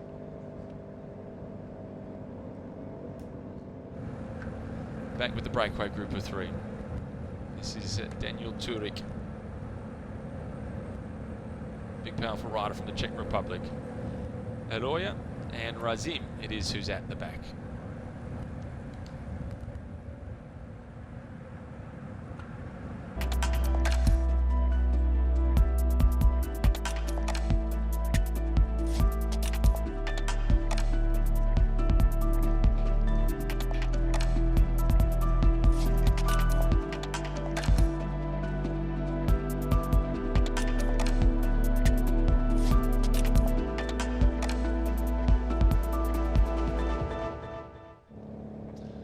Stage 3, the Tour of Taihu Lake, breakaway group of 3. They're slowly having their advantage reduced. This at the front for the Androni Giocattoli team is Matteo Sprefico. He's doing the chasing. He's the best known climber on this team. But this is the team that throughout its history has had a great reputation with sprinters. And Sprefico is just indicating, let's all work together, keep it nice and smooth, and we'll be able to reel that break back in. St. George Continental. They've had some great success in this race over the last couple of years. Last year they had 2 victories, one in the Prologue, another one on stage 3. Both of them coming courtesy of Kennett, who currently wears the orange leader's jersey. He's been second on all 3 stages so far this year. The blue jersey, this is Imperial. He was 11th on the stage yesterday while skidding across the line on his hip. He tried to squeeze up the inside, a gap that just wasn't there. A little touch of wheels and the Italian went down heavily. By all reports, it got a little bit heated back down at the team tents as he was trying to blame one of the Spaniards from the Burgos BH team. The video replay revealed that it was Chima just being a little bit ambitious with the gap that he was trying to go through. But I do understand how in the heat of the moment you can perhaps think that it might have been somebody else's fault, but I'm sure that in the cool light of day, if Chima took a look at the video, he'd recognise that maybe the gap that he was looking for really wasn't available. Good news was that he picked himself back up fairly quickly. He was back onto the bike to ride down to the team tent, got changed, and then went up to the podium presentation to collect the blue jersey as the leader of the best young rider classification. It's a tight race in that competition. He currently leads by 1 second ahead of Blake Quick, and at 7 seconds his gap to Itamar Einhorn. Einhorn incidentally finished second in the first intermediate sprint today to pick up a 2-second time bonus. Our 3-man breakaway, if you have just joined us on stage 3 of the Tour of Taihu Lake. This is Turik, number 45, started the day in 13th place overall. 1:15 rolling through to the front. Oloya, Colombian climber, but a pretty good sprinter as well. And this is Razim from Malaysia at the back, riding for the Sapura team. He was the last one to come across. He made contact, took around about a 30-second break. Turik then had a word to him, and they've all been working well together ever since. The biggest margin that they've had is the biggest lead that we've seen throughout this year's race. And at one point, they got themselves out to an advantage of 1 minute and 6 seconds. In terms of the general classification, Turik is the virtual race leader. But with a 49 second advantage, he won't be the virtual race leader for too much longer, provided the chase in the peloton continues in its current pattern. He started the day 30 seconds down in 13th spot overall.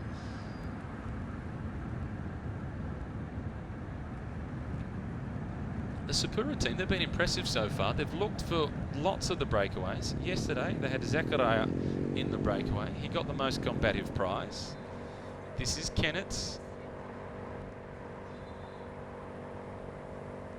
Last year, before the race, or before the road stages, after his strong performance in the Prologue, having a chat to him about what would be to come within the race, he didn't speak of himself as much of a sprinter. He certainly didn't speak himself up as much of a sprinter.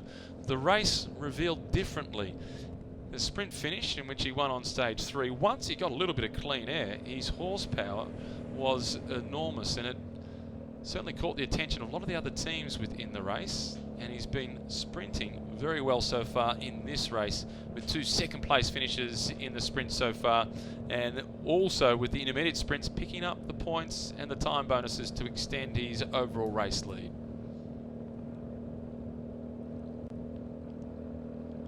This is Mr. Calm on the team at the front of the peloton now. That's Tom Hubbard that's doing the pacemaking.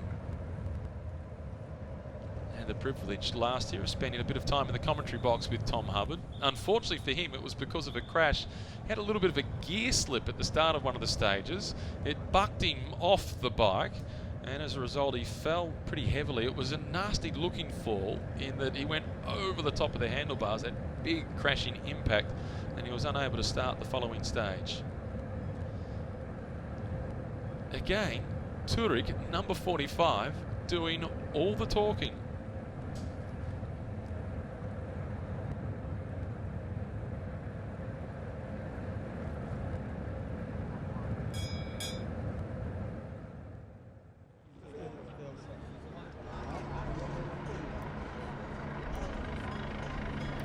About to make their way through the finish line once again. They've been through here once already for the intermediate sprints. No intermediate sprint on this occasion, but the bell is about to sound to indicate 1 lap remaining.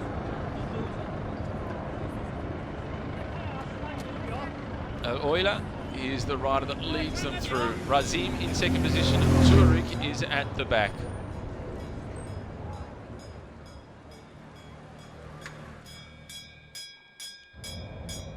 Fairly subtle sounding bell, but the riders certainly know when it's just one lap to go.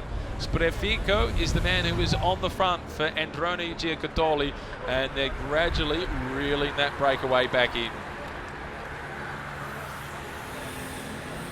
They're taking today's breakaway of 3 a lot more seriously than yesterday's 3-man breakaway. 2 really strong squads represented in the breakaway today. Israel Cycling Academy and Medellin.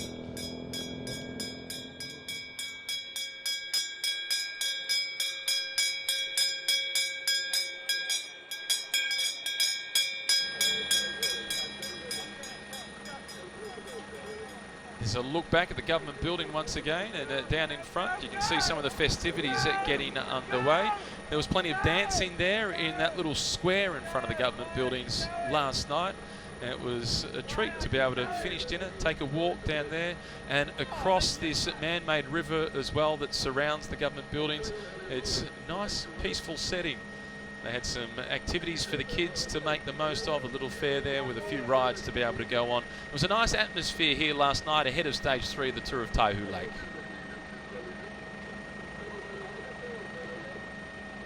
And the workmanship on the paving is really very impressive.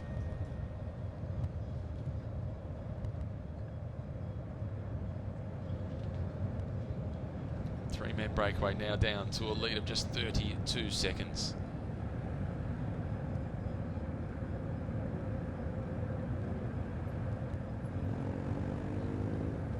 The riders back at the head of the peloton, they'll know the reputation of the men out in front today a little bit more than what they will have of the riders in the breakaway yesterday. And that has created a little more urgency within the chase. Israel Cycling Academy team, they got themselves lined up towards the front. The rider with the white helmet on the grey bike, that is Oscar Siviglia. He's been pretty active throughout the stage today, looking for the breakaways. Wanty Group Goubert with the fluoro helmets on, just across the other side of Oscar Siviglia. The last rider in line from that team, he's got a little black casing over the top of his helmet. That's Boris Valet. He's the man who won the race overall last year. That black casing is just for a little extra aerodynamics. Still Sprefico at the front for the Androni Giocattoli team, looking for a hat-trick of victories.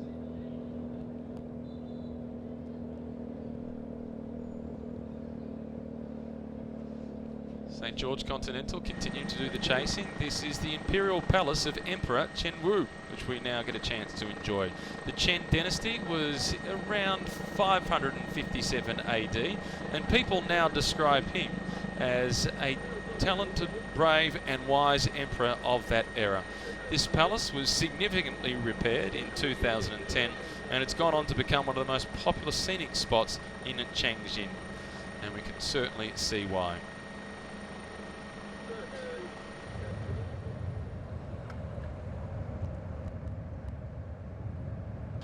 Just on 15 kilometres remain, it's down to 24 seconds, so we can no longer talk about Daniel Turek at number 45 as being the virtual race leader.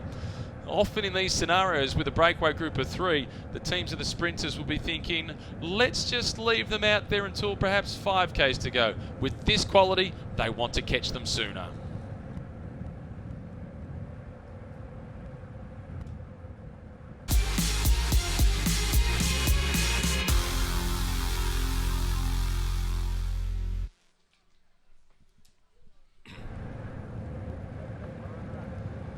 See the little bit of the rocking of the hips of Daniel Turek as he swings off from the front.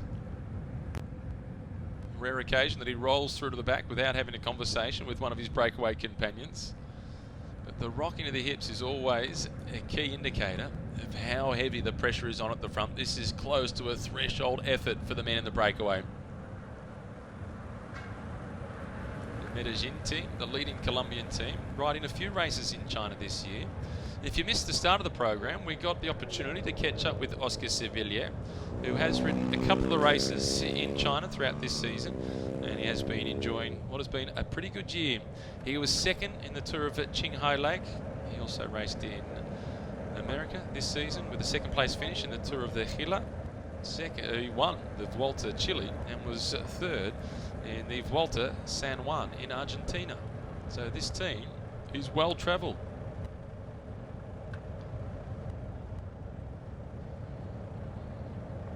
Across the bridge for the final time. And that little rise, it doesn't look like much, but it will knock a fraction of the momentum out of that breakaway group. Their advantage now down to just 23 seconds. At one point, they found themselves out to 1 minute and 6 seconds, the biggest lead we've seen at any point throughout this year's race.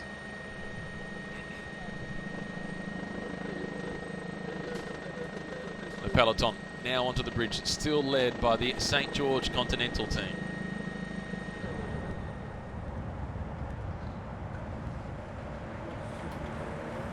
And sitting at the back of the peloton, plenty of the riders from the Medellin team, the Colombian squad, with one rider in the breakaway. They don't have any real noted sprinters, so they have been looking for the moves. The Nippo Vini Fantini team trying to move up the outside. They're now looking to negotiate and get themselves in a good position. They don't want to contribute to the chasing, that they want to be in the right spot to get ready to lead out either Imperial Cima or Damiano Cima for the stage win. Wonder how Imperial has recovered from yesterday's crash. No doubt he didn't want to reveal too much before the start of the stage to give some insights into his rivals as to any potential weaknesses. Regardless of how heavy a fall is, even if it looks insignificant, it has to have an impact. Androni Giocattoli now with two riders at the front contributing to the chasing. Wonder whether it will be Benefato or Paolucci who is the man to do the job for them today.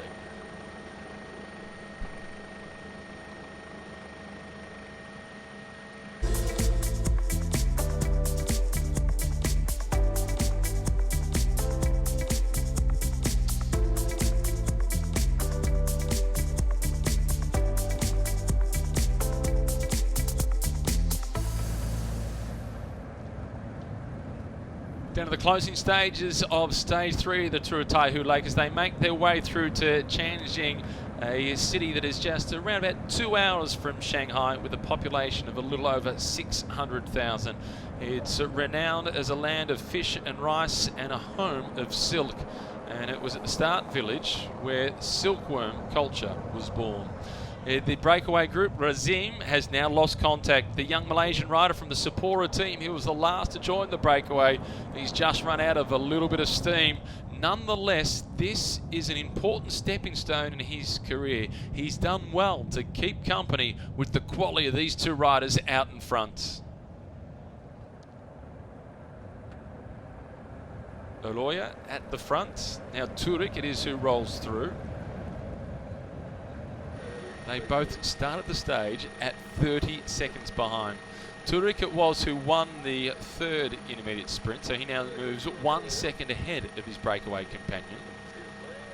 But he still finds himself well off the pace of the orange jersey. Given the two intermediate sprints that we contested earlier in the stage, 3 intermediate sprints today, Dylan Kennett now leads Turek by 33 seconds. And he has opened up his advantage on his nearest rival in the general classification, Matthias Brandl, from 12 seconds out to 17 seconds.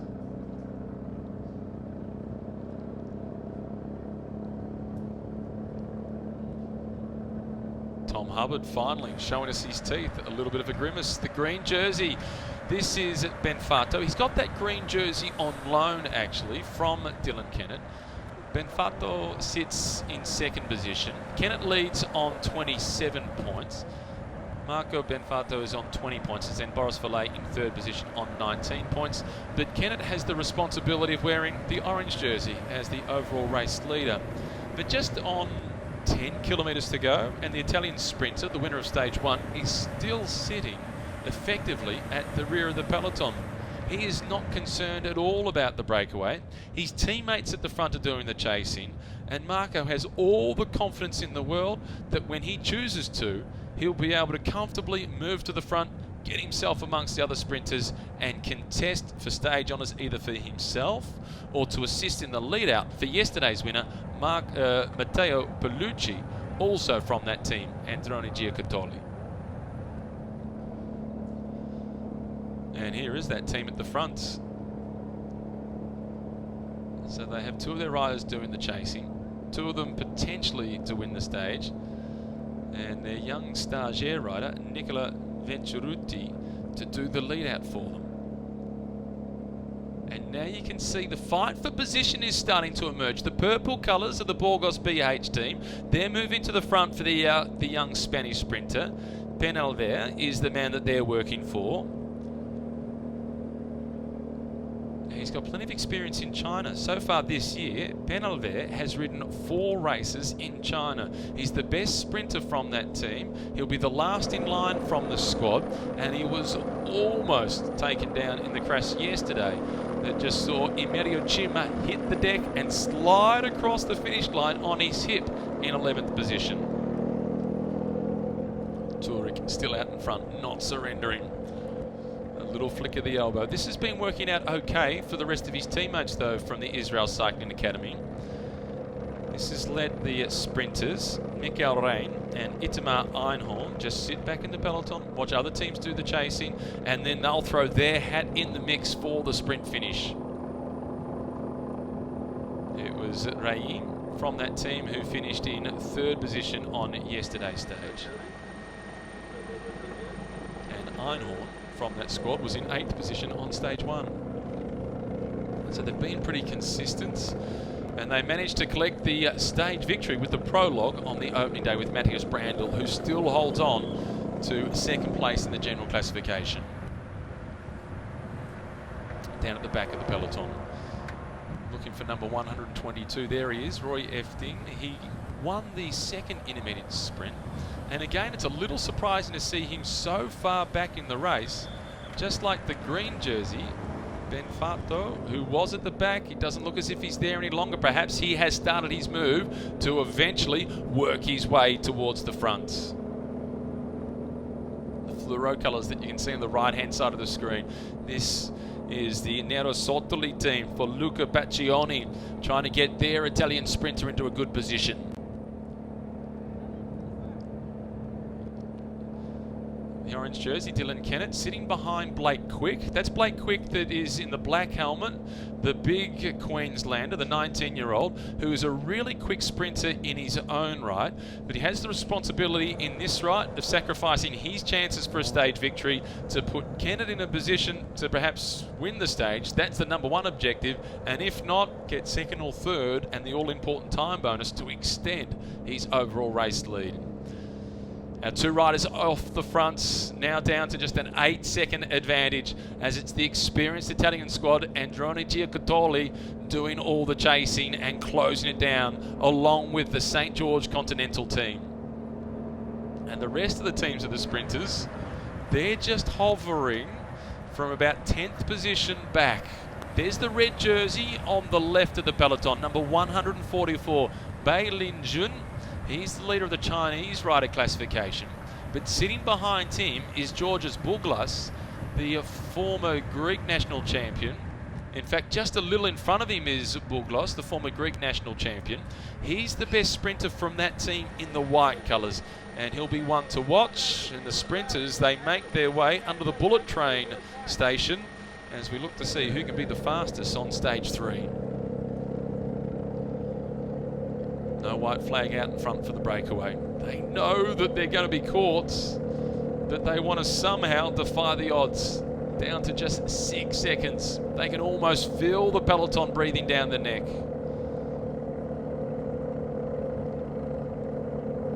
The international signal from Tourik, the flick of the elbow, indicating it's time for you to come to the front. I want to get into the slipstream. And you can see back in the peloton that jostling for position, they don't want to be on the front, they want to be near the front, but conserving a little more energy than the riders from St. George and the Androni team have been doing so much work up to this point. Searching for the black helmets of Boris Valet. He's just dropped out of the picture at the bottom right-hand corner, but he's getting himself in a pretty good position. Chima is up towards the front as well in the blue jersey. There's the orange of the overall race leader, and sitting directly behind him is yesterday's stage winner, Matteo Paolucci.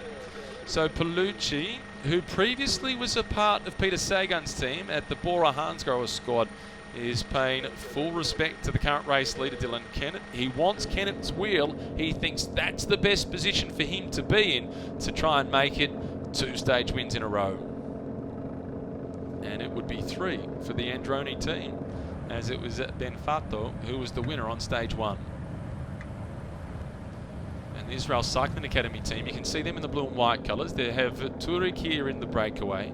They've been sitting patiently with their teammate out in front, who now shakes hands with Aloya.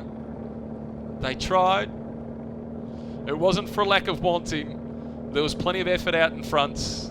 An acknowledgement of the difficulty of the challenge. The breakaway is all over. Rest assured that particularly the team in the blue colours, Medellin, the Colombian team, they will continue to attack throughout this year's race. Number 164, that is Blake Quick. He has the job of doing the lead out for the race leader, Dylan Kennett. Now the fight for position commences in earnest. And you can see the swooping around the outside. And it's good to see the Novo Nordisk team in the blue colours on the right-hand side of the road, trying to put themselves into a strong position. They had the Italian sprinter from that team, Andrea Perron, finishing 12th position yesterday. And you would assume that he's their man for the sprint this afternoon. The purple colours, Burgos BH. They're lining up for their sprinter. Penalver is the man that they're working for. And Kennett now being surrounded, I should say, by the sprinters from the Androni team. Paolucci is glued to his wheel. Bailey-Jean in the red jersey moves himself up in a good position, as Burgos has got himself behind his big Belarusian lead-out man, Alexei Snurko. Snurko is the first of the riders in the white colours. Burgos is just behind him. And now the tempo is starting to rise with that battle coming around the outside. It's a wide road. If you've got the horsepower, it's relatively easy, in inverted commas, to improve your position. No signs of Brenton Jones at this point. Filosi is there for the Delco Marseille team. He's the rider in the light blue and white colours with the pink socks on the right-hand side of the peloton. Filosi himself is a pretty good sprinter. The blue jersey, the leader of the best young rider classification. That is Emilio Chima. He sits behind his brother, Damiano. And so it looks like Emilio has said, don't worry about yesterday's crash. I'm back, ready for action. I can go again. Still St. George at the front, looking to convert 3 second-place finishes for Kennett into a stage victory. The Israel Cycling Academy team now moving up the left-hand side of the road. They've been close. Yesterday it was Mikael Ram that finished in 3rd spot. The rider from Estonia hoping to get the stage honours this time around. And the Nero Sotoli team still a fair way back. The left-hand side of the road now, it's Delco Marseille. They are bringing Jones up towards the front. As Burgos BH, being led by Jetsu Bowl, they're moving around. So it's that classic cliche. If you're not moving forward, you are going backwards. And Delco Marseille, we haven't seen them all day long. And right on cue, with 3 kilometres remaining, they move to the front. There's the big figure of Jones. He's in last position for that team with the white helmet on, the light blue colours. They're being led by Remy Rocher with the orange shoes. It's Arroyo that's in 2nd spot for them, the rider from Rwanda. The purple colours with Madrazo for Burgos BH. They're looking for Penalver. who was close to the fall on yesterday's stage. No one team has got control of this peloton. And Kennett, the orange jersey, he's just slipped out of the picture down on the bottom right-hand corner. He's run out of teammates at this point, but he's smartly moved across to the wheels of the Israel Cycling Academy team. That's a good decision. And now the big colours, the Minx team, the team from Belarus, is now at the back of the peloton. These two riders that you see, Hubbard 162, and that's Zenovic number 166. They're the two riders that did all the pace making early to catch the breakaway. Their job has been done. It's up to others to support Kennett, and perhaps there's been a mechanical problem for Blake Quick. As now at the front, this is Matthias Brandl, who is doing the lead out. This is the rider who sits in second place in the general classification, but he's not worried about his own chances today. He's doing the lead out for his two team sprinters, Einhorn and Raem. 1,500 metres to go. Novo Nordisk trying to do the lead outs, getting themselves up towards the front. Perron is the sprinter that they're working for, but it's the winner of the opening prologue that starts to stretch them out. This is the rider that set the world hour record a few years ago, covering almost 52 kilometres within the hour. Around the final corner, just on 1 kilometre remaining. And those at the back of the peloton, they just tune into race radio to hear the results. Kennett finds himself still being followed by Palucci, yesterday's stage winner, as Blake Quick has made his way to the front once again, and right on cue, he appears directly in front of the orange jersey of Kennett, so he's got himself in a good spot. But it's the Israel Cycling Academy team that have got the ideal lead-out train looking for Raim and Einhorn as the other sprinters make their move from behind. It's open up time. Dennis Van Windham is the first to go. It's full speed ahead as Kennett tries to make his way through the traffic, but he gets just a little bit boxed in. It is Penalvar in the purple colours. It's Boris Valet squeezing through the middle. Last year's winner, Valet. Kennett blasts through on the right-hand side. It will come to a photo. Kennett has his arms up, and the photo will go on the mantelpiece. He converts 3 second-place finishes into a win. And a shake of the head in disbelief. He emerged from nowhere. He got caught in traffic, powered his way through on the right-hand side. He's now looking for his teammates. How indeed. That is close. A blanket over the top 5. An extraordinary sprint finish from Kennett, just able to find a little bit of clean air at the end. Rugugu in the black colours in the middle. Eftin in the black off to the right. Impossible to separate second, third, fourth and fifth.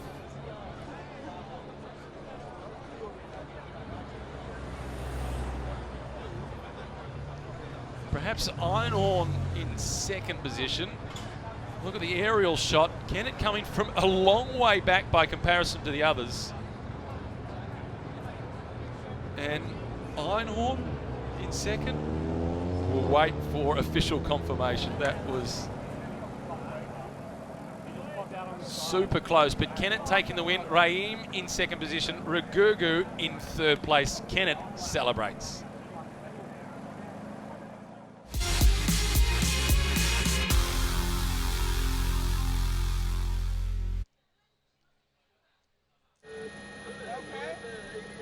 The government buildings at the stage finish have just witnessed an incredibly tight sprint finish.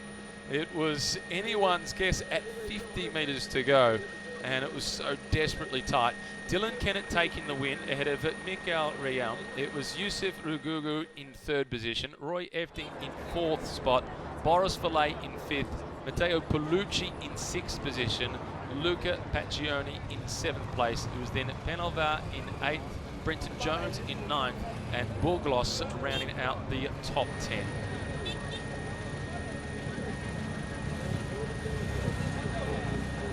The man-made river that surrounds this building makes for a nice tranquil setting.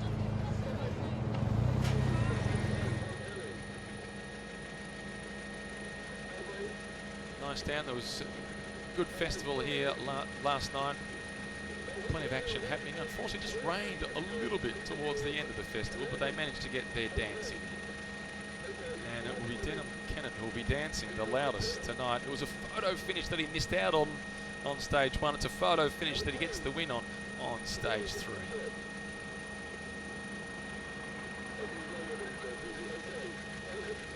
And the Israel Cycling Academy team, they played their cards really well today. They didn't make any mistakes. They had one rider in the breakaway that let the rest of the team save their energy for the lead out. And Mikarem, he had his nose in front just until around at the last perhaps 25 metres, maybe even less than that, when Kennett just slipped through on the right-hand side and blasted his way to stage honours. So another 10-second time bonus. That is starting to establish a really good buffer in the general classification throughout today's stage, with a win and a second place at the intermediate sprints, plus the stage itself. He's collected 15 seconds worth of time bonuses. So in terms of his battle with some of the climbers in this race, most notably Oscar Sevillio, who was really aggressive at the start of the stage, that now gives the Kiwi a 40-second buffer on Oscar Sevillio. The Burgos BH team now debrief on what happened in the final dramatic kilometre. That's Jetsa Bolt with the helmet off. Number 22, that is their sprinter. Penalty. And he was close. Penalty today finished in 8th position.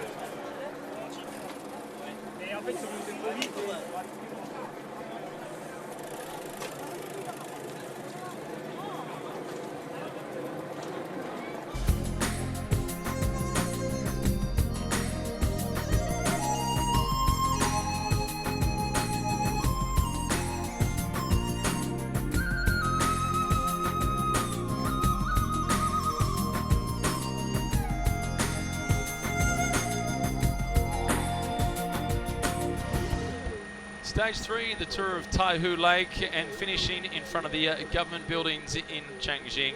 And it was a dramatic stage finish with Dylan Kennett taking the win.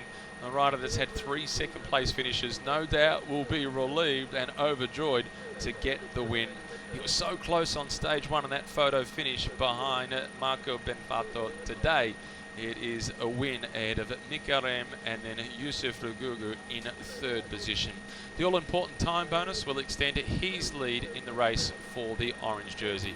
Let's take a look at how it all happened. It was a frantic final kilometre. No one team really had complete control of the race. The team that was best positioned was the team in the blue and white colours of the Israel Cycling Academy team, as they got themselves at the front with number 42. That's Matthias Brandl, who won the opening prologue. And through that last corner, they still had 3 riders to do the lead out for their sprinter, Raim. And then the orange jersey at this point, Dylan Kennett, still was in a fairly good position. Blake Quick came up alongside him in the pink colours. Still looking good here, as Israel Cycling Academy in command, stringing things out. It all looked fairly rudimentary at this stage, as if they were going to have a nice, clean sprint and they were going to be able to take care of business. But then the mad rush came from behind. Blake Quick started to make the move, and then it was the Medellin team that was moving around the outside. Boris Volley got himself into the mix as well from Monte Group Goubert. Roy Efting moved forward. Palucci got into the mix, and at this point, Kennett almost had to hit the brakes. He stopped pedaling, he moved to the right-hand side, found a clean bit of road, and then through to the line at the last moments and managed to get the win. And even he himself was a little bit, how did that happen, as he went across the line, in slightly stronger language than that.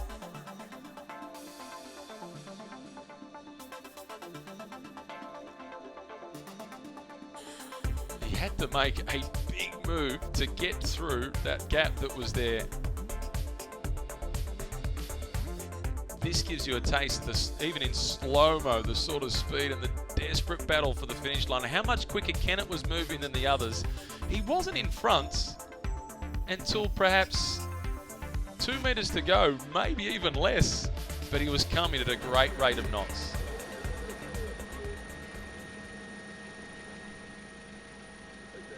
The 4 government buildings designed of glass, very modern building with a man-made river that surrounds the building. Beautiful music fountain that is in front of the building as well. The St. George team, they've done well today, not just defending the overall race lead, but extending the race lead. The Giant team, they were pretty active throughout today's stage. They did a fair bit of the work in the hope that they could set things up for their sprinter, Chen's win. He's been sprinting pretty well. Let's now get down to the stage winner, Dylan Kennett.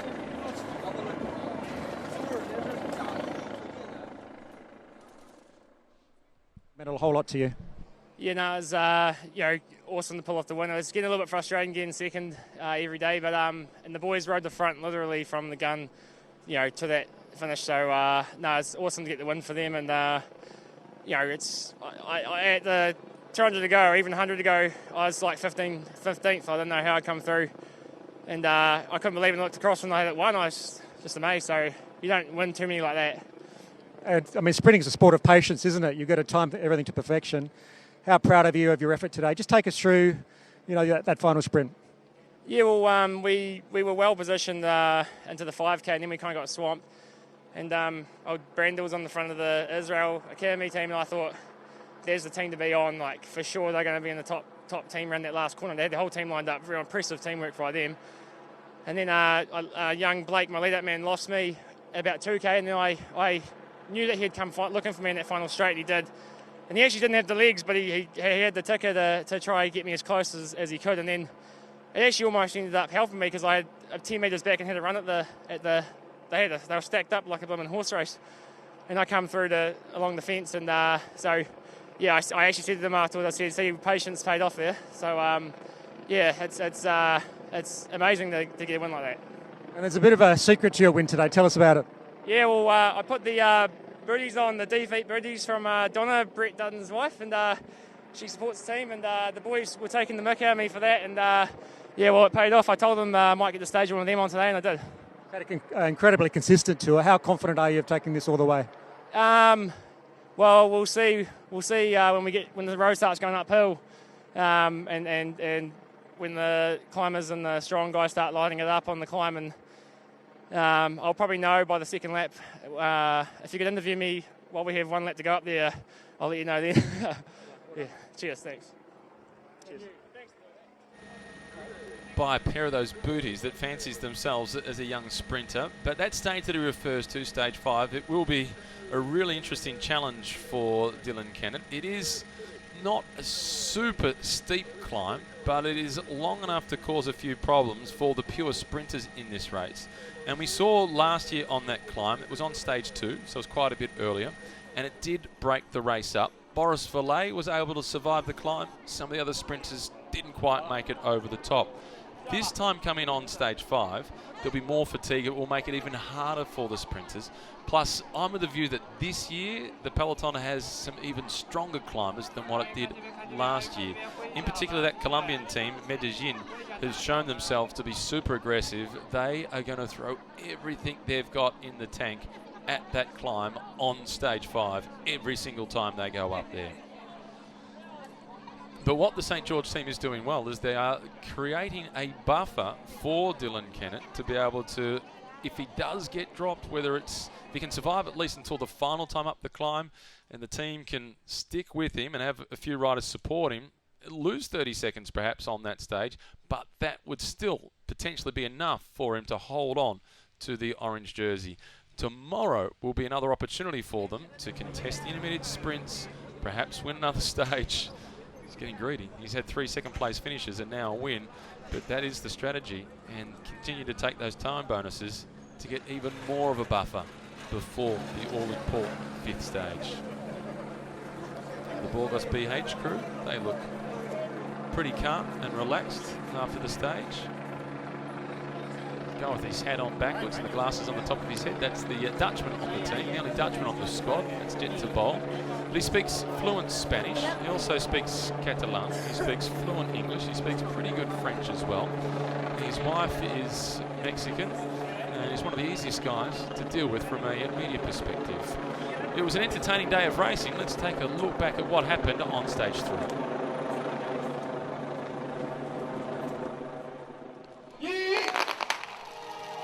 All got underway in Huzhou with a bang as they started in front of the Olympic Stadium.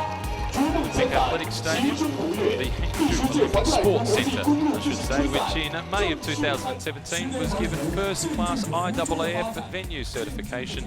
And it's a venue that sits some 40,000 people.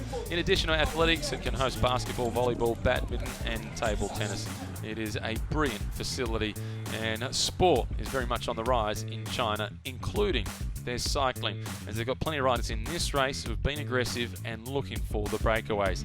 And that is precisely what happened as soon as the flag came in to get racing started.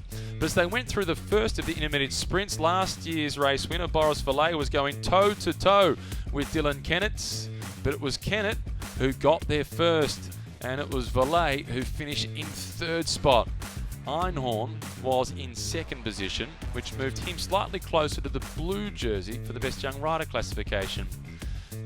The green jersey wearer with this jersey on loan, Marco Benfato, the winner of the first stage. Benfato having a small mechanical problem that made me a little nervous for his fingers.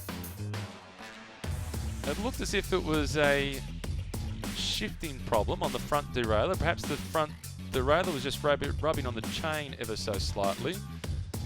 And he surrendered on trying to fix that on the move at 45 kilometres per hour. He likes his fingers perhaps just a bit too much. And then through to the second of the intermediate sprints, it was the Dutchman, Roy Efting, who got the maximum points and the 3-second time bonus.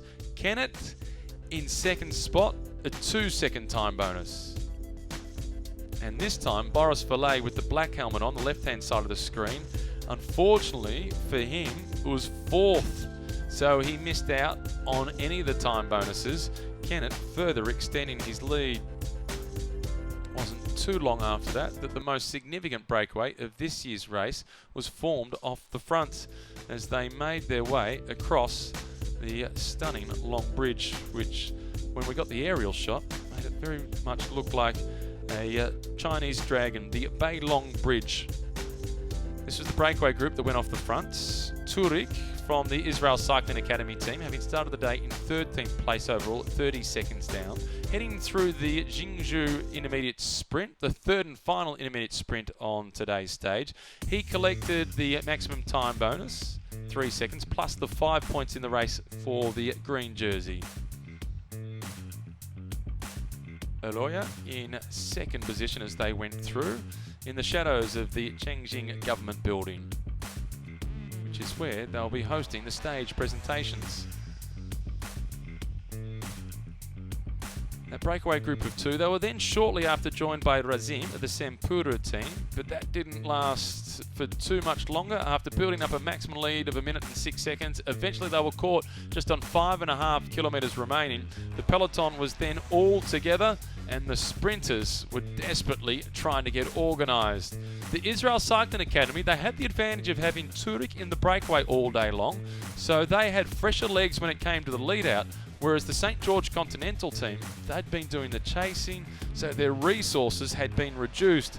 Then at 500 metres to go, it was every man for himself. It got a little messy. Kennett got balked somewhat and was shuffled back a fair bit, but found clear space, found some momentum, squeezed through on the right, and won by perhaps 2 or 3 centimetres.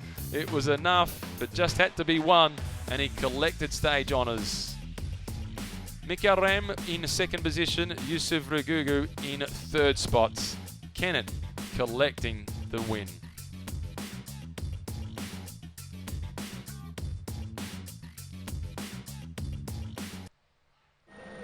After the stage win, even Kennett himself looked across with a little bit of disbelief. He took the win. It was Rem in 2nd spot, Regugu in 3rd position, Efting was in 4th. Last year's winner, Vallet in 5th position. Yesterday's stage winner, Matteo Paolucci, was in 6th spot. Importantly for Dylan Kennett, the stage victory today, another 10-second time bonus, so he's creating that buffer in the battle for the orange jersey and the general classification. And here it is, he now moves out to a 27-second advantage. He started the day at 12 seconds ahead of Matthias Brandl, whose teammate Mikael Ram moves to 3rd position at 33 seconds behind. Michael Vink, the teammate of Dylan Kennett, is at 35 seconds behind. Boris Valet at 36. Then Roy Efting as we move on to the green jersey for the points classification. Kennett continues to build up a significant buffer there. He's 13 points ahead of Boris Valet as Mikael Ram is into 3rd position. He finds himself at 16 points behind, as too does Yusuf Rugugu, the rider from Algeria. Benfato and Paolucci, the teammates from Androni, are in 5th and 6th position.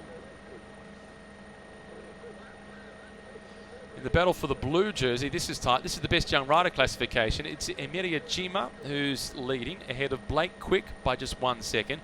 It's then Itamar Einhorn who's at 7 seconds behind. Razim, who got into the breakaway today, finds himself at 9 seconds in 4th position. And Eric Bergstrom rounds out the top 5 at 14 seconds behind. Einhorn today, he collected a 2-second time bonus at the first of the intermediate sprints. Post-stage debrief for the stage presentation. A lot to discuss between these men. There's plenty happened in the final few hundred metres. That's Brett Dutton in the black t-shirt, just passing over the runners to Dylan Kennett. Brett Dutton is the team manager of the St. George Continental squad. And the rider from the Israel Cycling Academy with the cap on is Rahim. He was 2nd on the stage. This is Rugugu, about to step up for 3rd position.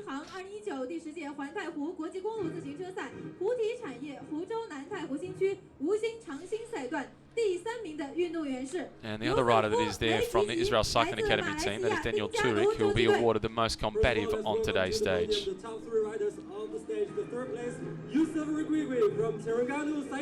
Yusuf Rugugu, a rider from Algeria, stepping out onto the podium. One of the more experienced men in this race. He has ridden the Volta a España on 2 occasions. But he's gone across to position number 2 on the podium, as opposed to position number 3, and he's now getting the swap nice and quickly as the Estonian Mikael Ram from the Israel Cycling Academy. He knows where spot number 2 is, and the man that knows where spot number 1 is today's stage winner, Dylan Kennett. Deserving win for not just Kennett, but for the St. George Continental team. They did the lion's share of the work today at the front of the peloton, and after 3 second-place finishes, Kennett himself said it was becoming a little frustrating, continually finishing in 2nd spot. He now gets stage honours. He'll have another opportunity tomorrow. Stage 4 again tomorrow. It does suit him. Similar scenario to what they were confronted with on today's stage in terms of the nature of the terrain. Slight rise in the final few hundred metres on tomorrow's stage. Circuit race though tomorrow. 10 laps of the circuit. It will be to the liking of Kennett Upshaw. 116 kilometres on tomorrow's stage. Dylan Kennett, he's won the stage after 3 second-place finishes. He now extends his advantage in the battle for the orange jersey. He continues to lead the Tour of Taihu Lake as he looks forward to stage 4. Until next time, it's bye for now. 成山代表个人总成绩最高荣誉。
the end of stage 1, he remained at the top of the general classification, and in fact, each stage since collecting the leader's jersey, he has extended his overall advantage.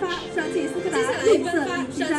a race that has brought him plenty of success, or he has delivered plenty of success at this race. Last year he won the opening prologue, he then won stage 3 as he wins stage 3 again in 2019. One jersey off, another one to come, as he wasn't wearing the green jersey today. That was being worn by Marco Benfatto, but it certainly is Dylan Kennedy who's leader of the green jersey classification, the points competition. And with his consistency, it's a significant advantage that he is building up in this classification.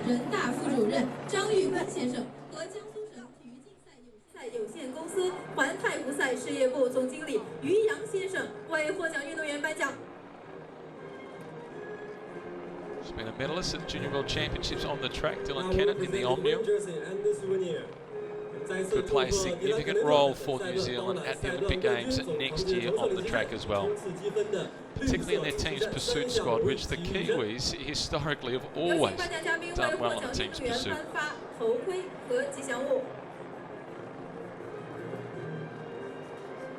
Skoda, the sponsors of the green jersey classification, just as they are at the Tour de France and the Vuelta a España. Nice aerial shot of the festivities that are happening in front of the 4 government buildings in Jiangxi. He's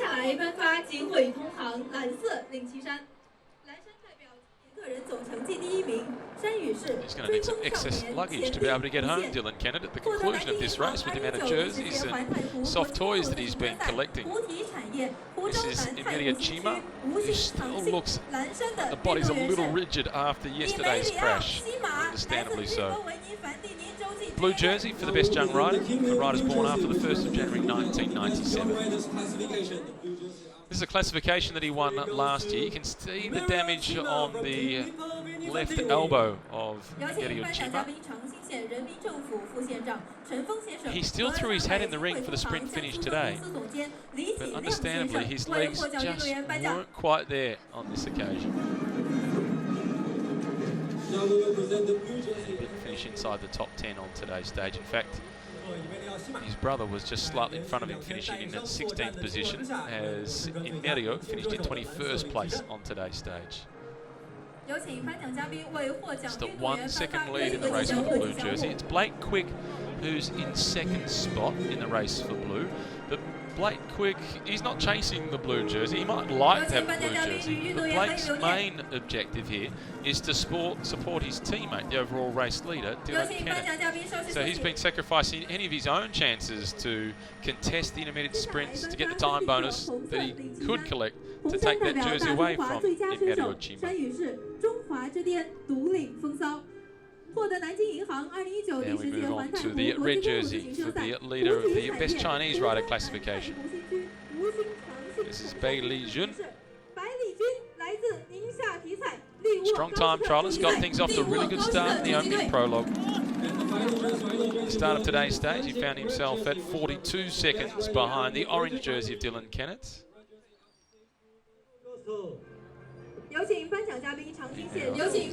7 seconds behind the overall race leaders. Everybody's been conceding ground to Dylan Kennett today with the time bonuses that the Kiwi has collected. Bai Li Jun, though, he's done some work, not just for himself today, but he supported Buglas, their team sprinter. And Buglas, he was in the mix. He finished in 10th position today. The 10th spot was still really close to winning the stage. He could throw a blanket over the first 10 on today's stage. It was incredibly tight.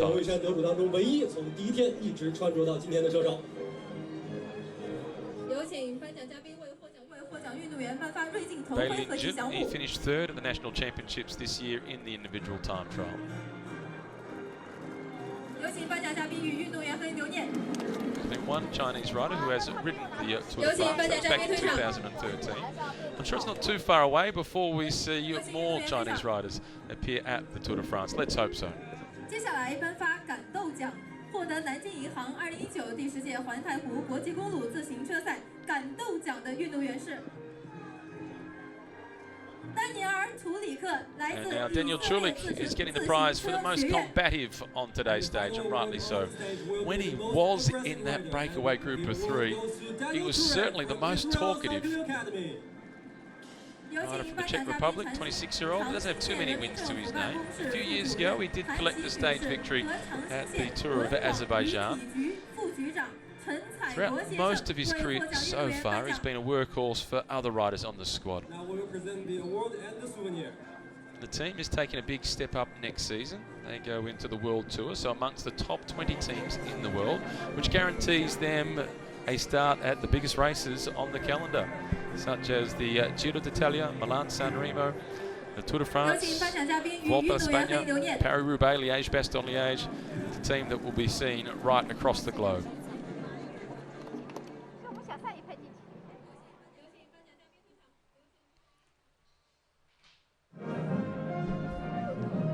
It's also a team that will be seen pretty active in the remaining 3 stages of this year's Tour of Taihu Lake.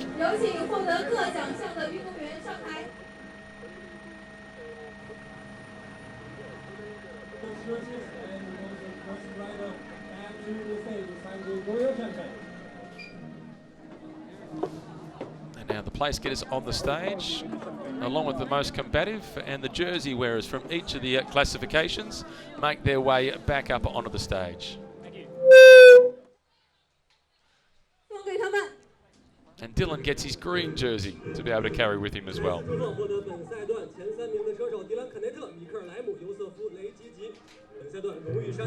It's champagne time. What was impressive yesterday about the blue jersey, Emilio Cima, is he got the champagne out pretty quickly, and you saw the presentation women back behind them. They were running off stage because they're wary of the blue jersey. Yesterday, Emilio Cima, he sprayed the champagne everywhere, and they were caught in the crossfire. And he managed to do that after crashing very heavily at about 65 k's per hour yesterday. Israel Cycling Academy, they've had a pretty good day. They've collected second on the stage, as well as the most combative prize.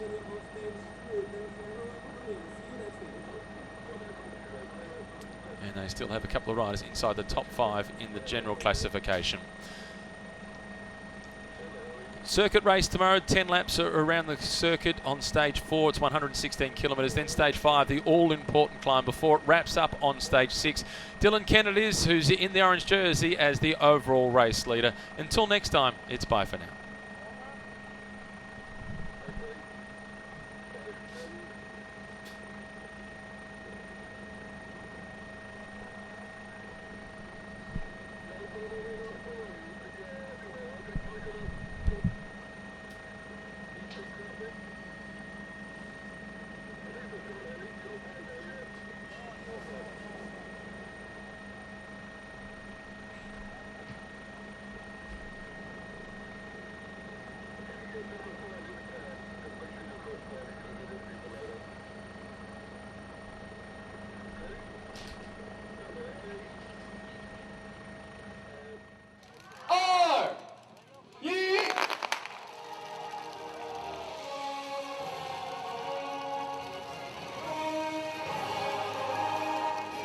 艰难，其中不越。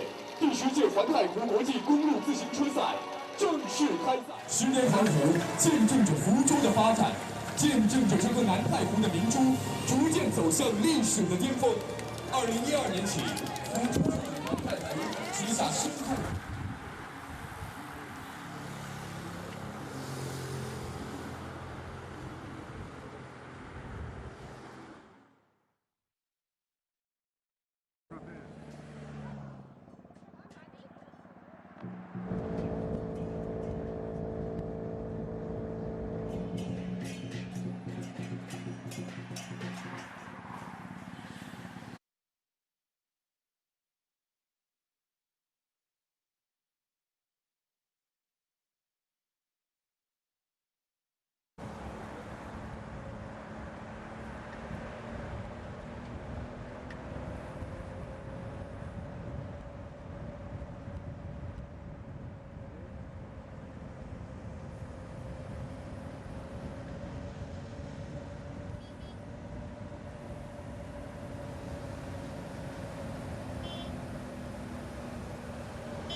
次祝贺迪兰肯内特能够连续第3天身穿着象征总成绩第1名的橙色领旗衫。有请颁奖嘉宾稍事休息，有请运动员退场。We will present the green jersey and the souvenir。再次祝贺迪兰肯内特在本赛段包揽赛段冠军、总成绩的橙色领旗衫以及冲刺积分的绿色领旗衫3项荣誉集于一身。有请颁奖嘉宾为获奖运动员颁发头盔和吉祥物。有请运动员与颁奖嘉宾合影留念。在连续2天带伤作战的情况之下，依然能够身穿最佳年轻车手的蓝色领旗衫。有请颁奖嘉宾为获奖运动员颁发瑞和吉祥物。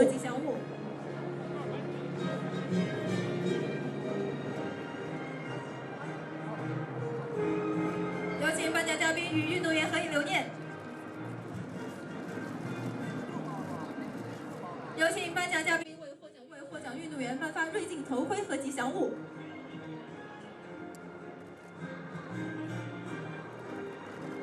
有请颁奖嘉宾与运动员合影留念。那他不用拿东西。有请颁奖嘉宾退场。放那个护栏上被领导。有请运动员退场。OK。今天感觉还不错。大集团速度比较快。进行了好像小100公里左右才放出兔子。今天感谢我的团队为我付出的一切。让我继续能在平路赛段继续保有红衫。好，谢谢。